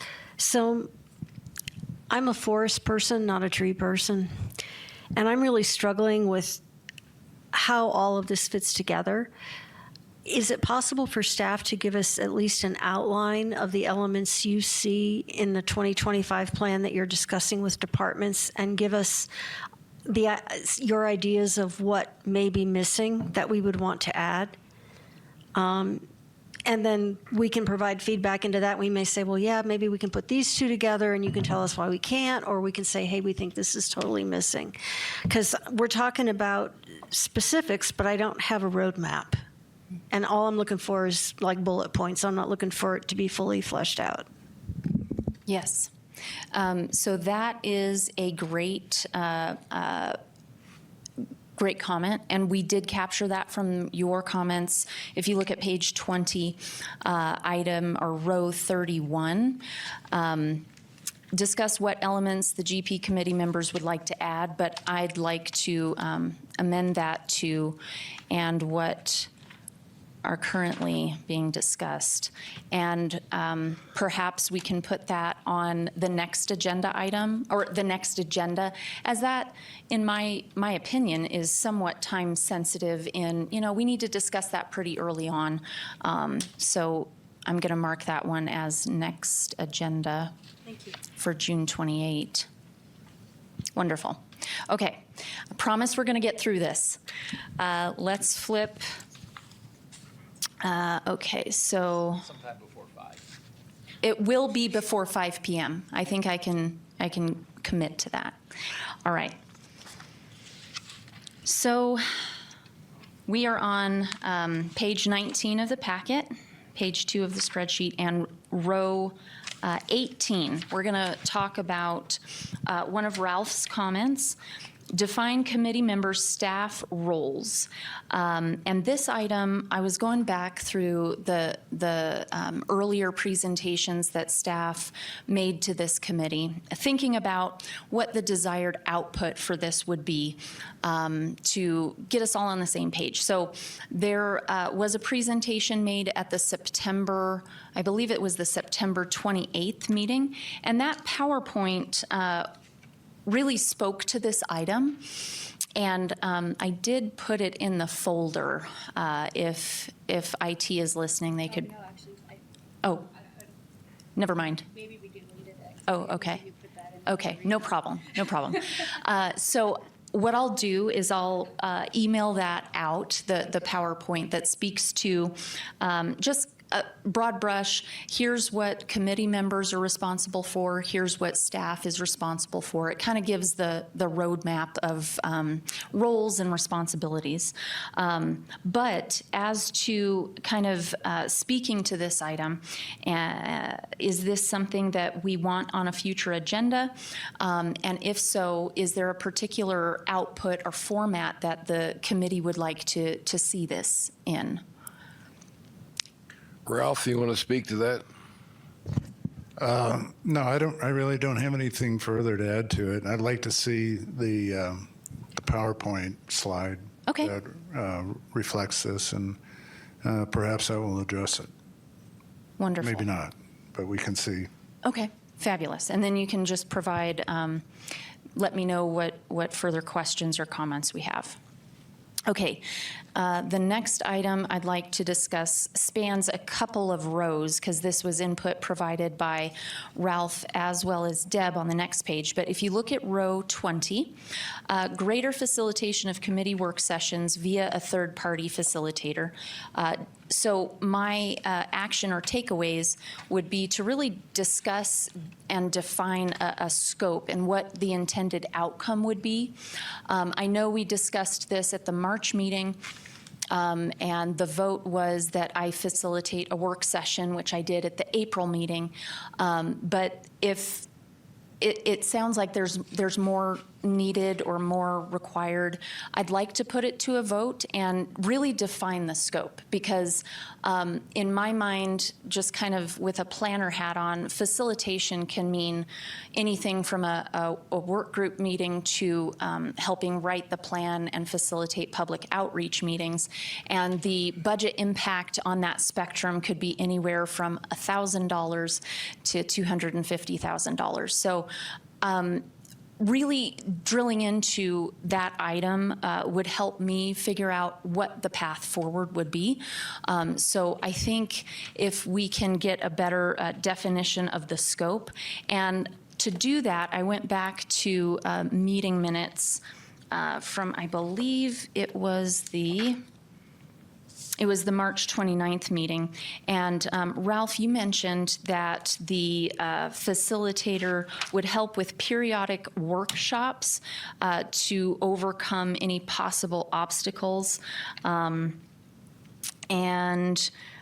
Someone outside of the organization to talk about the process the committee is going to use to identify exactly what's going to be expected of the committee and staff and exact role of the committee. So, and I need to know from you if I'm on the right track here, but you're looking for a facilitator to coordinate just for the committee at a work session. Is that accurate?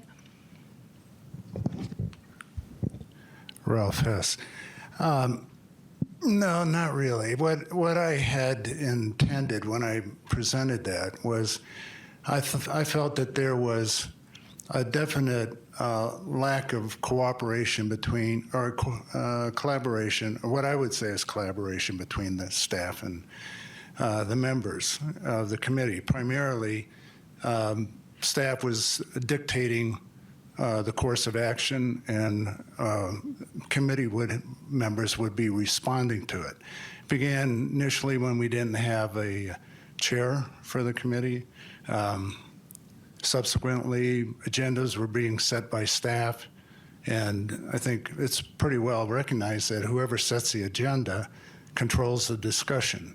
So, in my view, there was a disconnect between what committee members' role would be and control would be in setting their own agenda and controlling our own meetings. And that was being controlled by staff, which I thought was not a productive way to do it. So when I mentioned about workshops, I was primarily thinking of perhaps it would be advantageous to every once in a while have a workshop just to check to see whether the communication and working together between staff and the committee was still on track. The reason I suggested a facilitator outside of their organizational culture was because I felt it was important, particularly when you look at, or for example, when you submitted your 4 questions for us to address, your indication was that these 4 questions were to be considered by committee members and staff. But when we went through the facilitation, members were asked to answer the questions, but the staff was not. And in fact, staff assisted your facilitation, and you're the supervisor for the staff. And in my view, it would have been a productive process, more productive process, since I considered the need for a facilitation not just among committee members, but also among staff and committee members, that a facilitator outside the organizational culture would be able to handle that type of approach without the staff with the staff members participating with members, and not have their supervisor being the facilitator.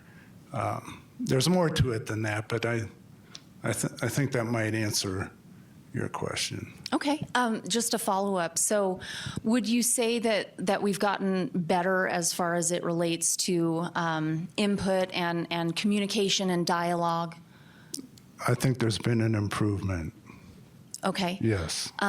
So with that in mind and the facilitation of greater dialogue and collaboration, there are options for members in the community to facilitate a limited work session like that. It usually comes with a fee, but those fees are usually in the low thousands of dollars rather than the tens of thousands of dollars. So if this committee decides that that's the direction that you want to go, we can look at that for future meetings. We just need to really dial in what we'd ask them to do and what the intended outcome of a session like that would be. Ralph Hess again, yes, and I agree with that. And my read from the committee with the previous vote was that I have one opinion on this, and it's not the consensus of this committee. So, yeah. And I perhaps have a different view of the organizational culture and its value than other members of the committee. So, and that's why I thought it was important to capture it, to discuss it, and to make a decision on it. Because if it is something that the consensus is reached that, yeah, we'd like to do that, or no, that's not important to the majority, we just need to make that decision. And I would like Deb to weigh in as well, as she had mentioned a similar comment on one of the rows. I'm surrounded by microphones. Anybody want a microphone, come see me. I do think there's been an improvement, Chelsea, and I thank you for the work that you're doing with the rest of the staff and the leadership. I do think some of it's a cultural issue. My concern remains the community outreach. I've went back and looked at the schedule, and we're supposed to be already looking at the first draft of the plan, according to the original schedule. So it's more than just a little slipping. What we're not having, or what we're not getting, is an interactive process anywhere with the community. And I expressed a concern about the bandwidth of staff, not the capability, but the bandwidth, and I still have that concern. When I look at what Chino Valley's done, and yeah, they've gone that route with the $225,000 consultant. Prescott Valley brought in augmented staff to augment. I think they hired a temp. But I remain concerned that we're not reaching young people. We don't have a plan for how we're going to reach them. We don't have a person designated to do that. And I think as we actually do some activities, if there's a facilitator, an extra person, the committee can get more involved as well. Right now, it's like we come once a week or once a month for an hour or two, and then there's nothing else. And so I think there's a happy medium, as you suggested. And again, my concern is how do we get the public more engaged? Because they're not. And they need to be. And that's a great point. You'll notice that the spreadsheet has a lot of yellow rows highlighted, and that's the common thread for the public outreach discussion.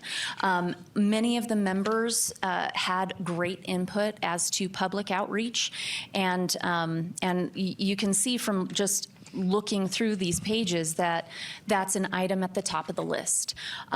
So let's wrap up the facilitation discussion, and then we'll move into the public outreach. Gary. Well, I'd like to go back to what I had said earlier about passions, because I don't think it behooves us to bring someone else in to excite other people when we all have our passions. No one has slowed me down communicating with, well, Ellen's here, #1 in the country 2 years in a row for outdoors with children. You talk about children. She's sitting right there. We communicate all the time. She and Rod and I are in the same not-for-profit. I'm sorry, Ellen, but I'm not sorry. You deserve all the bragging you can get. I'm saying that each one of us should define internally what our passion is for the future of this general plan. And excuse my language, the hell with protocol, go out and do it. I'm doing it. Rod's doing it. I see other people are doing it, but they're not defining it to this committee because they're not really defining it to themselves. I don't need a $200,000 facilitator to tell me what my passion is. I'm doing it. And I've asked tonight, do you want more involvement from Joe to Joe and Chris? Where are your passions, people? I don't want to go through another general plan and people say, well, we didn't do this. It's not anybody out there. It's not somebody being paid. It's right here at this table. And that's what I want to see. Well, I appreciate those comments, and I really feel like when we get to discuss the items of the public outreach, because we had a really good discussion, I think it was last session, where we talked about, Ted asked the question, what community programs, community initiatives, community groups or clubs are you a part of and can speak to? But there was also a question or a thought that came up as to, well, how do we reach them? Not just can we reach them, because we know we can reach out, but there should be some sort of a structured, hey, this is what we need to tell them. Don't forget to mention, X, Y, or Z. There should be somewhat of like a talking sheet that goes with each of the members when they go out into the community. So, yes, and we'll get to that in a moment. But going back, we really need to decide whether or not we have a facilitator for work sessions and for public outreach, because the scope that I heard from Ralph was more facilitating dialogue among the committee members and staff. And what I'm hearing from Deb, correct me if I'm wrong, is more of a working facilitator that can gather that public input and administratively help with seeing that come out. And have it come back to the committee. And have it come back to the committee. So that we're involved. Right. I'm not sure the two are separate. Okay. To be honest with you. I didn't view them that way. I don't view them as either or. Right, because you can hire a facilitator to do both, but I'm talking about when I think of a facilitator for like a strategic session or a work session, it's like a one-off facilitator. Hey, we want you to come in for this one session and help us with this item. And that is a different scope than... To be honest, Joe Baines described exactly what is in my mind. Joe Baines described what I've been trying to get across, what he plans to do with the Recreation Master Plan is to use the professional facilitator in areas where that works for them, and then to do the rest of the work on a staff level. So it's a hybrid. And he didn't define it, but as soon as he said it, I went, oh yeah, I know exactly what you're talking about. And this is even bigger than the Recreation Master Plan. It's the general plan. And we're, again, at month 10, and we're still talking about what we were talking about on month 1. So to get this item off the dime, because you're right, I mean, we are in month 10, so we need a decision from the committee as to, is there a consensus to hire a facilitator, at what level, and then we can move forward from there. But the facilitation keeps coming up, and I definitely don't want to ignore it, but it's the responsibility of this committee to help make that decision. So, yes, sir. Before we vote, I'd like to weigh in on a couple of issues. I think Ralph adequately expressed the beginning of this general plan. And I think that's been addressed, because in this meeting, previous meetings, everyone's had an opportunity to dialogue. So that wasn't present in the first meeting. It is now.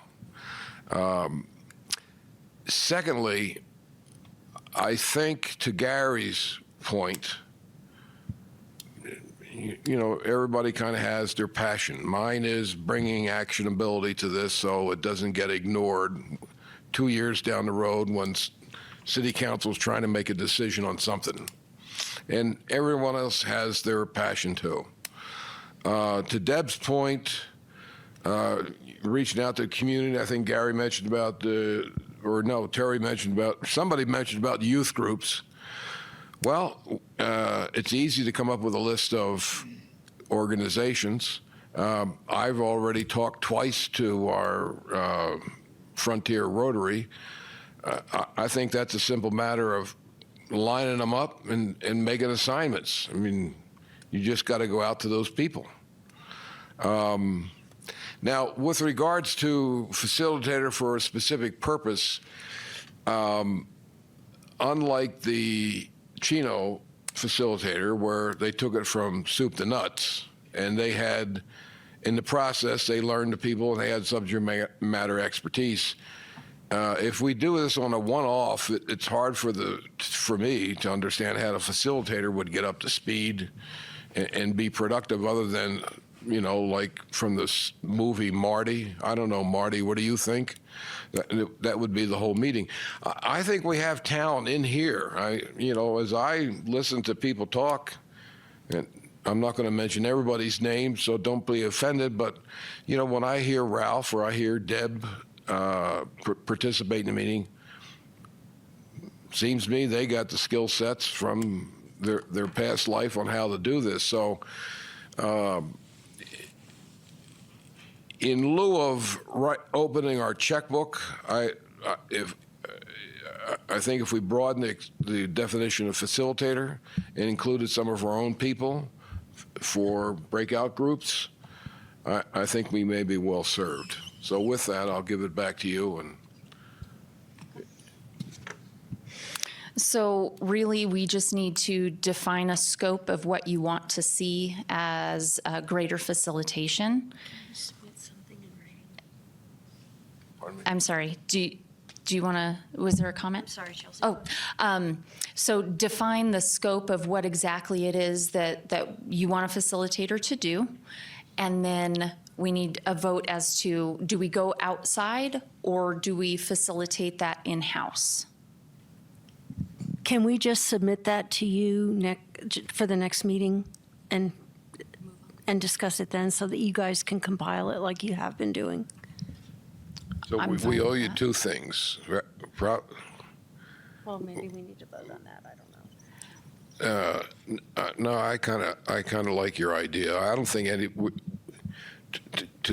to wrestle that to the ground, we'd be here till 7 o'clock at night. So I think the idea of giving input, and we'll vote on it at the next meeting. Okay. All right. Any other input before we move on? Just for clarity, since we've asked for input on a number of items by email, list them off in your email. You can cover more than one item. Yeah. And we can did have send an you- earlier item that we were going to give you on email. What was Our passions.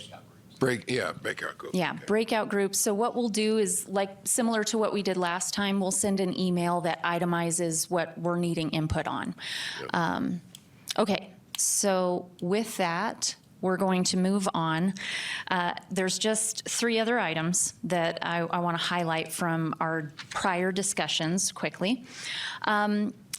On page 19 of the packet, row number 19, more time required for greater collaboration, perhaps not appended to a regular committee agenda. I'd put on the action takeaways, discuss format and scheduling of future work sessions. So is that something that the committee sees as wanting to happen each, I don't know if monthly, if it's not appended to a regular committee, but Ralph, this was your item. Is that something that, like a special meeting every quarter, or what were your thoughts on that?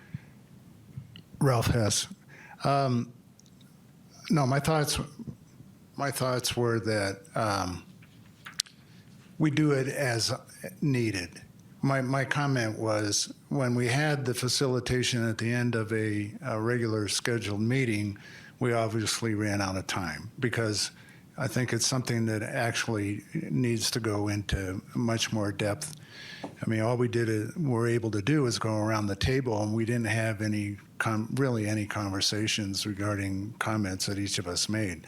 So my suggestion was just that that type of facilitation probably would be better to just do on a workshop with nothing else on the agenda, and I don't see a need to do it scheduled periodically. Okay. We just on an as needed basis. Thank you If for somebody feels it needs to be done. Okay. No, that sounds good, and I think it would be very feasible to collect work session topics at each meeting. Hey, you know, this would be a great work session topic. Let's put a pin in it, and when we get a collection of topics, we can then schedule a breakout meeting and do that. Great, thank you. So same page, row 22. Agree on method for capturing next steps and specific actions to be taken. I'm hoping that this spreadsheet might address that, but if there's another desired output for capturing next steps and specific actions, I'm definitely all ears. But this spreadsheet was kind of a response to that item, and I'm hoping that this would be a method that addresses that particular comment. Ralph, what are your thoughts? That was your item, sir. Ralph Hess, I didn't see that. What line is that? It is line 22. Oh, yeah. Okay. Yeah, I remember making the comment, but I didn't see it when I looked at it before the meeting. Gotcha. Yeah, no, I think this is a good next step. Great. I'm going to mark that item as completed and bump it down to, next time this spreadsheet is going to not be itemized by member. It's going to be itemized by prioritized with what needs to be discussed first. So this will be reorganized later. Okay. And then Deb mentioned on row 32 on the next page, this just covered the prior two conversations that we had, just finding common ground, greater collaboration among GPC members and GPC members and staff. So we'll continue to kind of use this work session format and greater collaboration as a way to do that. And Deb, if you have any other comments, let me know. But I would almost mark this as complete, although it's more ongoing. It's more of an ongoing kind of focus point. All right, so last item that I wanted to address on this, like I mentioned, was the public outreach. So the public outreach, I mean, we had a lot of really great input from everybody. Just looking at the first page here, row 5, garnering input and opinions from as many folks as possible, you know, and this is, let's discuss further public outreach opportunities. On the next page at the top in row 12, more public input than in the past. And then row 14, consider reaching out to charter review, to P&Z, city council, residents, surrounding communities. So I'd like to use this as kind of a springboard for the discussion to wrap up Ted's, one of Ted's homework items from last time. The outreach in our own circles right now, because everybody lives in a neighborhood that you might be active in. Everybody might be sitting on other committees, have other passions and interests that get you into meeting with people. So I don't think we have time to really nail down how we reach out, but my goal would be to recognize that we all have the opportunity to be champions of the general plan in our circles. And then maybe and I'm sorry to do 3 homework assignments, but maybe the other thing that we can have your input on is let's come up with talking points, really organize our thoughts when we go out to these groups to make sure that we're all, you know, singing from the same sheet of music per se. Because I think that's what I heard at the last committee meeting is, well, yeah, public outreach is great, but what are we telling them to do? What are we saying? So coordinating on the messaging, I guess, if you will. So I'd kind of like to throw that out as far as, you know, putting this on the agenda, probably at the top of the agenda for next time, under public comment, but to discuss, and after the presentation, but to discuss this first with the goal of yes, we've identified who we can speak to. Now let's talk about what we say. And I'd just like to throw that out for input and comments, and if that sounds like a good plan. Chelsea, Yes, sir. we have pretty good talking points. I think it was last week I stopped by, got 30 copies of these from Tammy. So if I go to Rotary meeting, I pass these out. If I go to church meeting, I pass these out. So I just print up a whole slug of these. I mean, it's pretty simple. You just go down to the bottom and can take the survey. I mean, right now we want people to fill out the survey. So I just print out, give 20 copies to every member of the general plan and say, you know, it doesn't have to be, it'd be nice if we had a list of all the social organizations and we made assignments. We can do that. But right now, there's a lot of opportunities you have. You go to breakfast with a bunch of people, I hand them out at restaurants. So I take that pile and divvy it up among the members, and that's a first good step. Yep. Gary? So I actually would like some feedback. You've already had at least 2 venues. Earth Day, where there were well over 3,000 people responded, and we went to the, I hate to call it the Home and Garden Show. There was one garden.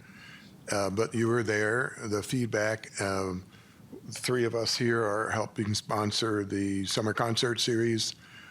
There were 30,000 people there last year. Another wonderful venue. I don't think people want to go home with a big sheet of paper, but they would probably go home with an idea of what's important to them. So what venues are we looking at in the future? We're going to repeat Earth Day every year, so more opportunities, but that's quite a ways away. But what feedback did you get from the Home and Garbage Show? I checked yesterday morning. Usually try on Monday or whatever, but yesterday was kind of Monday. I think it was for the number of surveys, we have 275. And they're pretty widespread throughout the community. There's not just one group because it's mapped out. So I can zoom in and see where in the city we're getting the comments, and it's really spread out. And I can bring that next, I can print it out, like I can print it in a PDF and you can see the comments. And there's nothing surprising that we're seeing. So, and then with the other, so that's where they get to with the QR code. Then if they go to the website, there's other general, just basic questions that we put out there just to get other input. And we've had 75, I think it was 75 people fill that out. And that's not something we're even broadcasting out. It's just people going to the website. And I'd have to, and then people, when they go to the website, they can subscribe. So I get an email that they want to subscribe, so they get added to our email list for our agendas and any updates. And I have no idea how many people I've got. I get like 1 or 2 a day that subscribe for that. All they do is put their email in there and hit subscribe, and I get an email and I add it to my distribution list. So yeah, I can look to for the next meeting, have that information for you. And one other area that I think is extremely important, I was selected, each one of us that were selected by a council person, I made an extreme point to sit down with Eric Moore. What do you want me to represent? I hope each one of the committee members has done that, because I'm not just representing my thoughts. And I think that's important, and not just the community, but someone who's full-time vested in the community. Could I see a show of hands of every committee member that's filled out the survey?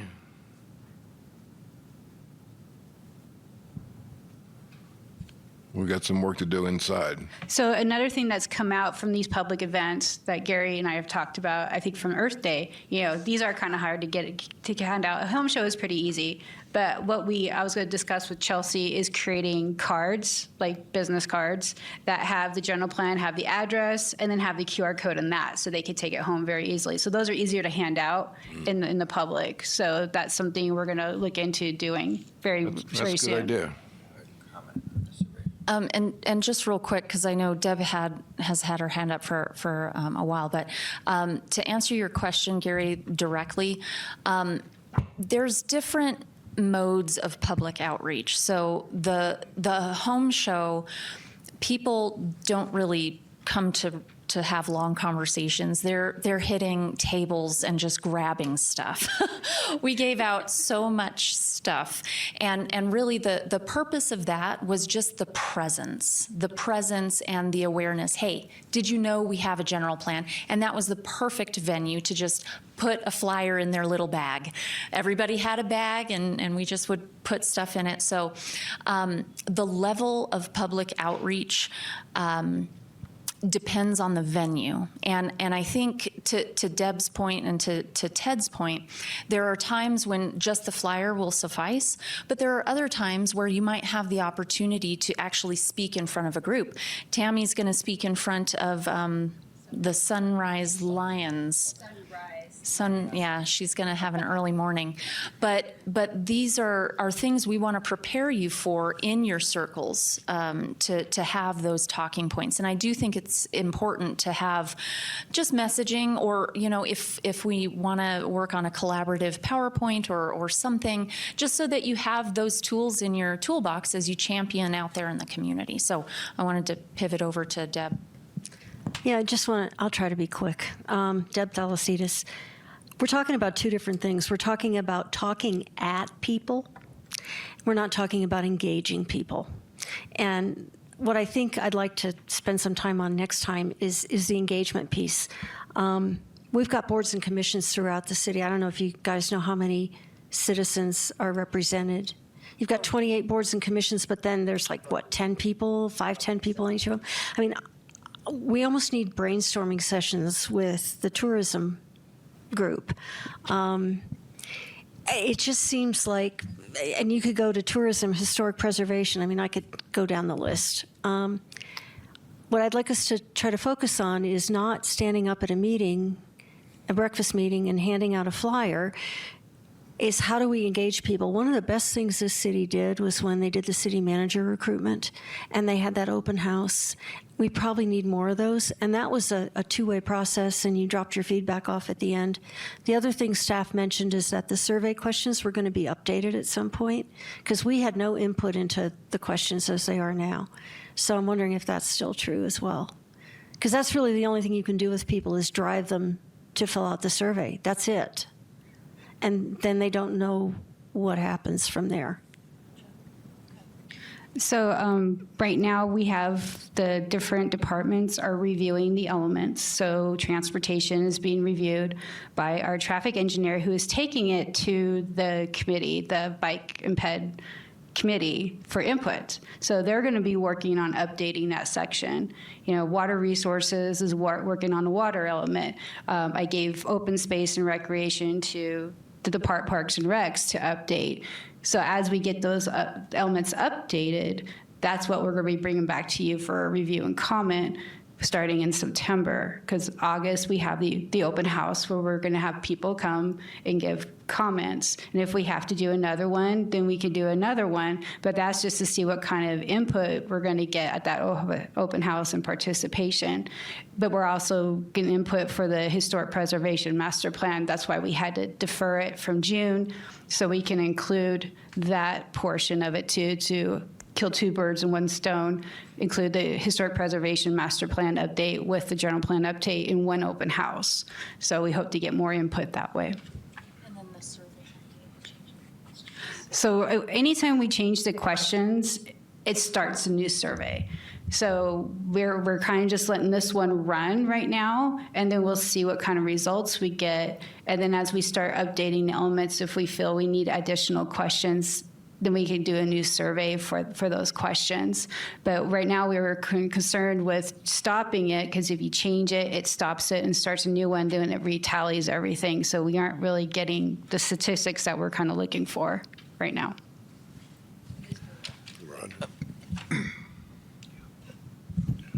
Rod Moyer. Looking at this brochure, whatever you want to call it, flyer, there's not much in it that is inviting to the reader to take the survey. There's one tiny little reference right beside the QR code. At the bottom, it doesn't say that. It just says learn more at. It doesn't say come give your input. There's one line here that says community input is key, but doesn't say how to give that. So I would revise this a little, maybe in great big bold letters.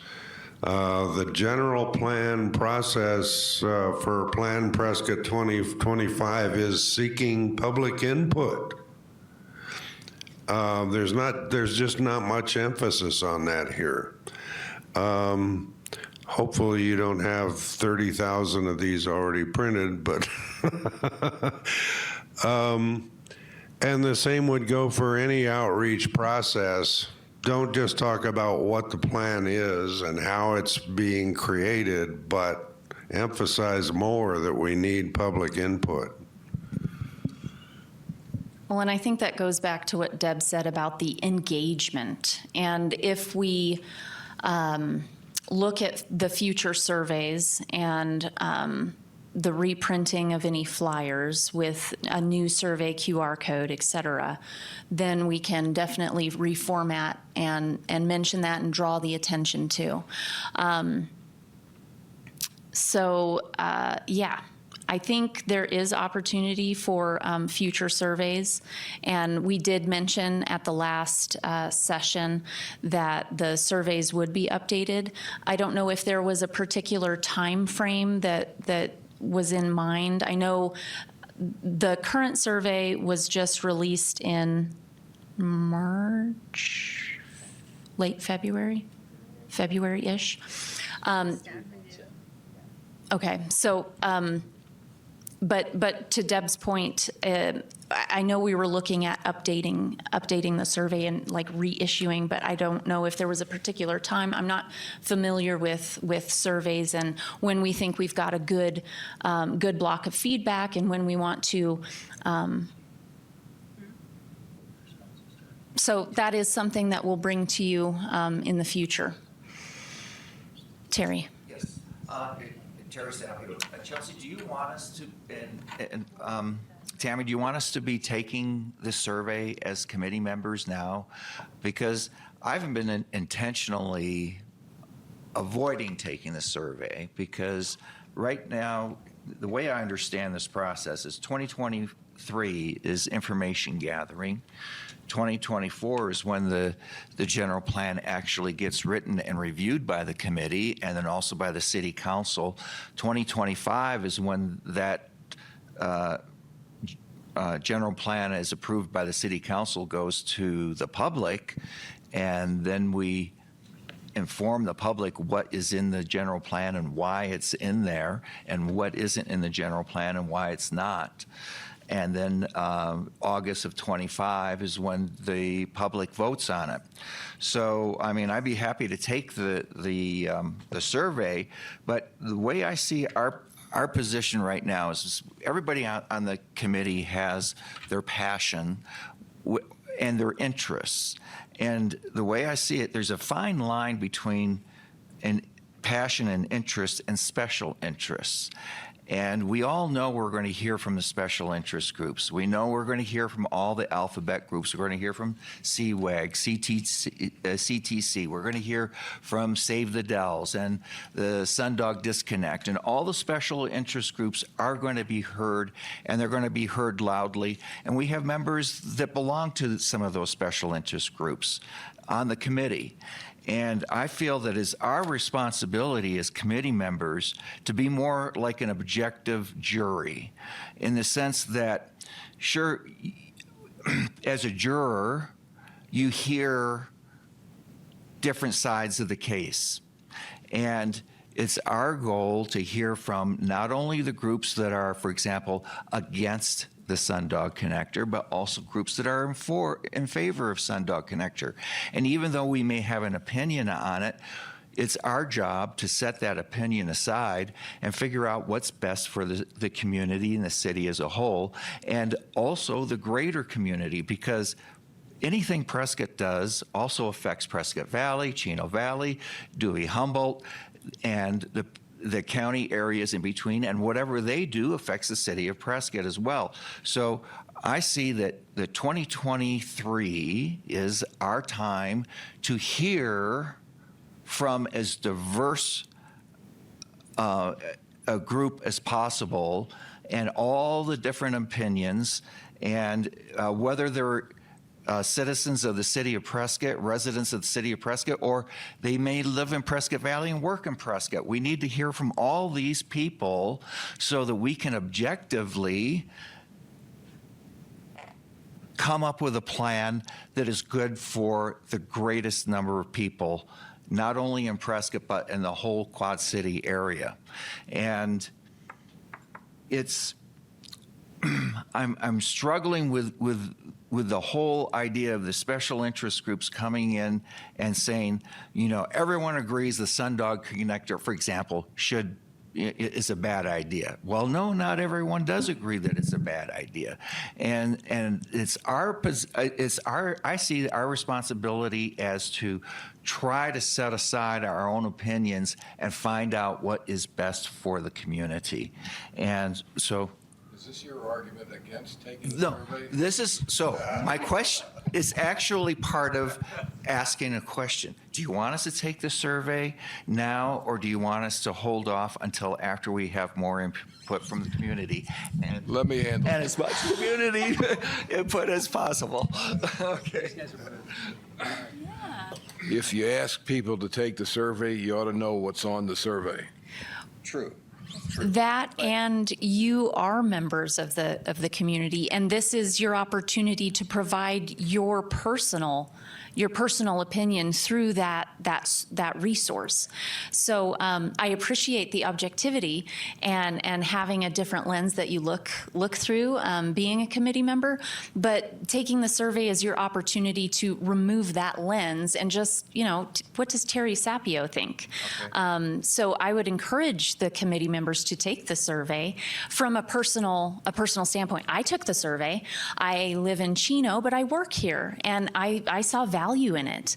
And we're encouraging other city staff to take it, even if they don't live in the city, because they work in the city. And they're impacted, their everyday lives are impacted by what the city does. So absolutely, you hit on all of the buttons as far as public outreach, public engagement, engaging regional partners as well. So yes, and take the survey. Okay. Okay. Ralph? Ralph Hess. Tammy made comment of the fact that the departments are gathering information from the various boards and committees and commissions that are related to their particular area when they're deciding what type of input they want to have with regard to the elements of the general plan that are related to their specific department. It would be helpful, I think, for us to have written suggestions from, and maybe that's going to be in the plan somewhere, but I think it's important to have written suggestions that come either directly from those committees, commissions, and boards, or if it comes through the respective departments, that we have that so that we can consider that along the lines that Terry just mentioned, objectively look at what that information is along with that comes from the area, the departments that have the expertise in those particular areas, and then also take that into consideration with the public input that we get. But it would be helpful to have that in writing. Right. So. Yeah. No, that's a good comment, Ralph. And I think that's part of what they're doing in updating the information is they're recognizing the items that they've been working on at that level and putting those items into the draft for this committee's consideration. The written suggestions, I mean, they're going to. The idea is that they present to you and through staff have the element updated as well as their recommendations for your consideration. So I feel like you'll get that in writing. As far as itemized written suggestions outside of that, we can definitely encourage it. Hey, if you had thoughts that you weren't sure could be incorporated or needed to, but you'd like to offer those to the committee as well as they're considering this element, we can definitely throw that out there as a recommendation to them. Thank you. Tammy, how many surveys have we completed? Do you have completed so far? 275.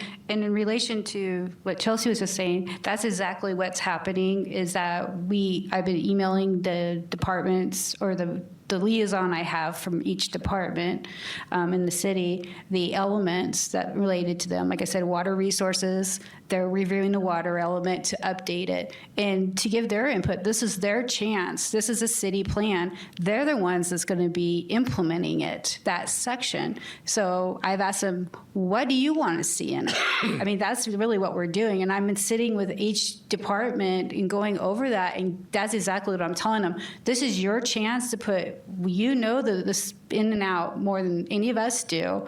And so this is your chance to put in there what you feel needs to be in there that we can do, and what's important, what are our opportunities, what are our obstacles, all that stuff, and what are your long-term goals, what's the short-term goals, and what's the long-term goals for the next 10 years. That's exactly what I'm asking them to put in the plan, for them to update, and then we'll bring that to you for you guys to review and give input and make sure we're addressing what we're hearing from the community.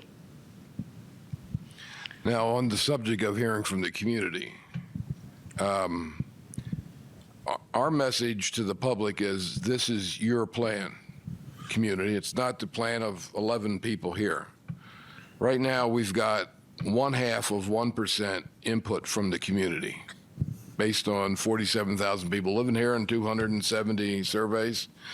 Yet in 2025, if it's a repeat of 2015, you'll have 70-80% of the people voting for it. So they're voting for something they could have had input in years previous. So I think we need to further energize our effort to reach out to the community. Just to throw out another idea I don't think I've heard, though I might have forgotten. Most of us, or many of us, or maybe most of us, live where there is an HOA.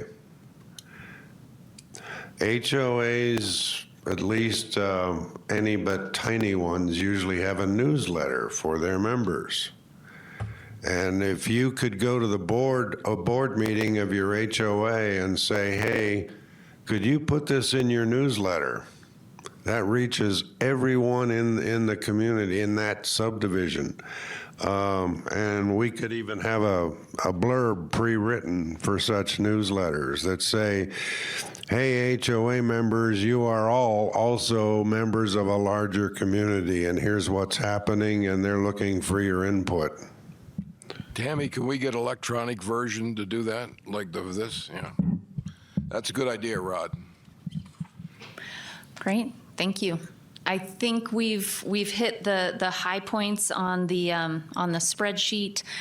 We have our items for homework, the breakout group topics, the facilitator scope, the public outreach and engagement topics and methods. And I think, Mr. Chair, we're done with agenda item D and ready for the next item. I gotta confess, I skipped over D. I forgive you. Without thinking of it. I never realized it would be such to the point that every city council member, the mayor, and the attorney would leave before we finished it. All right, staff updates. Positive sign.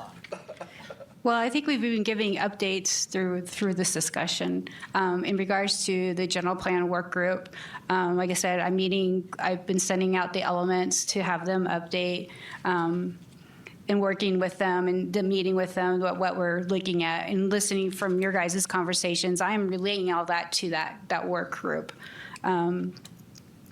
So I think that was enough on that one. I think we've kind of gone through all that. Okay. Do you have, of the 3 members that are missing, Were you notified before the meeting? No. I didn't hear from anybody. So our next meeting is June 28th. We have the library and the airport doing their presentations, and then we will bring in you the information that we have put together for. So we've been looking at what the other communities have done, such as Prescott Valley and Chino, because they have it all on their web. Well, Chino at least has it all on their website, what their boards look like, what information they asked for. So we're kind of looking at that and mimicking it, borrowing it, I guess, and creating our own specific for Prescott. And so we're going to bring that to you and get your input. And then if you don't like it, give us ideas, and we're going to bring that back in July. August 29th, which is the day you would have a general plan meeting. So instead of having a meeting, we're doing an open house at the Rowley Adult Center from 3 to 6. So we found that during the week, there's better attendance, and it's right when people are coming back from vacation, school's just starting back up, so we felt it was a better time. And like I said, we're also adding the Historic Preservation Master Plan update as part of that outreach. I am creating a flyer for Save the Date.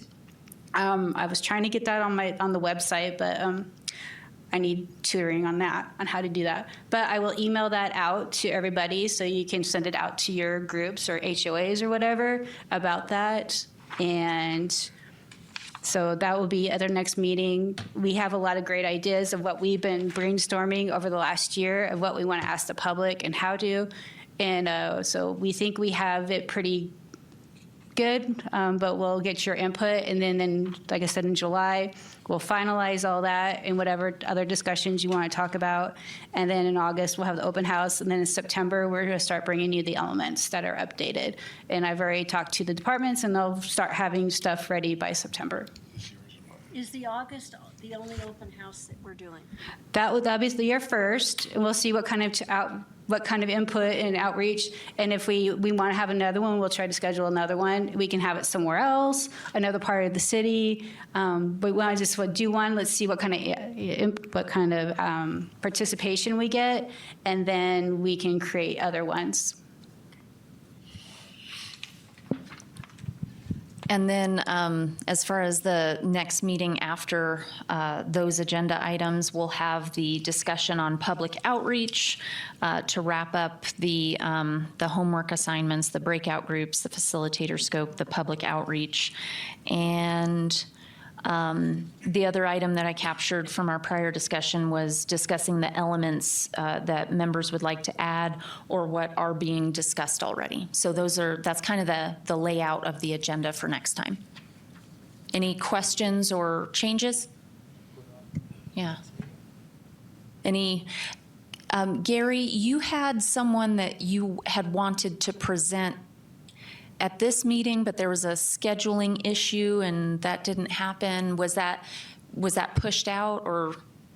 It was a little bit incorporated in Joe's presentation. Oh, okay. So just so the committee knows, Rod and I, again, are part of the Greater Prescott Outdoor Fund. We have been supporting trails, biking and all of that. And there were 3 people going to come.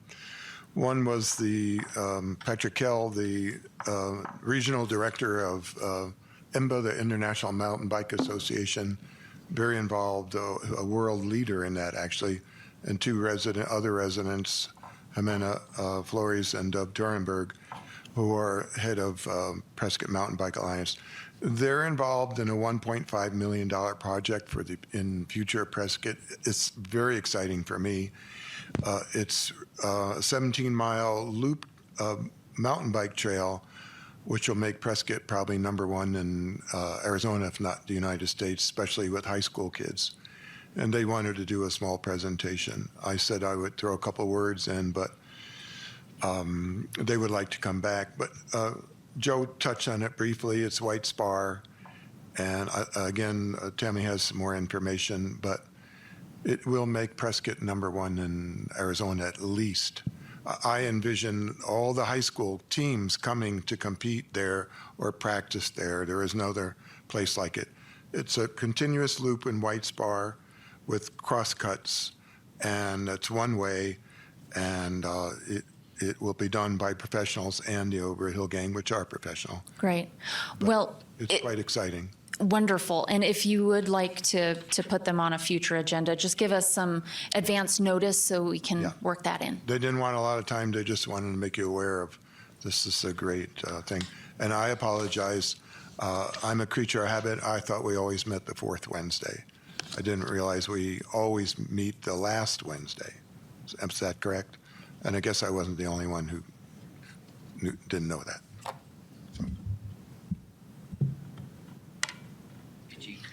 Any further discussion?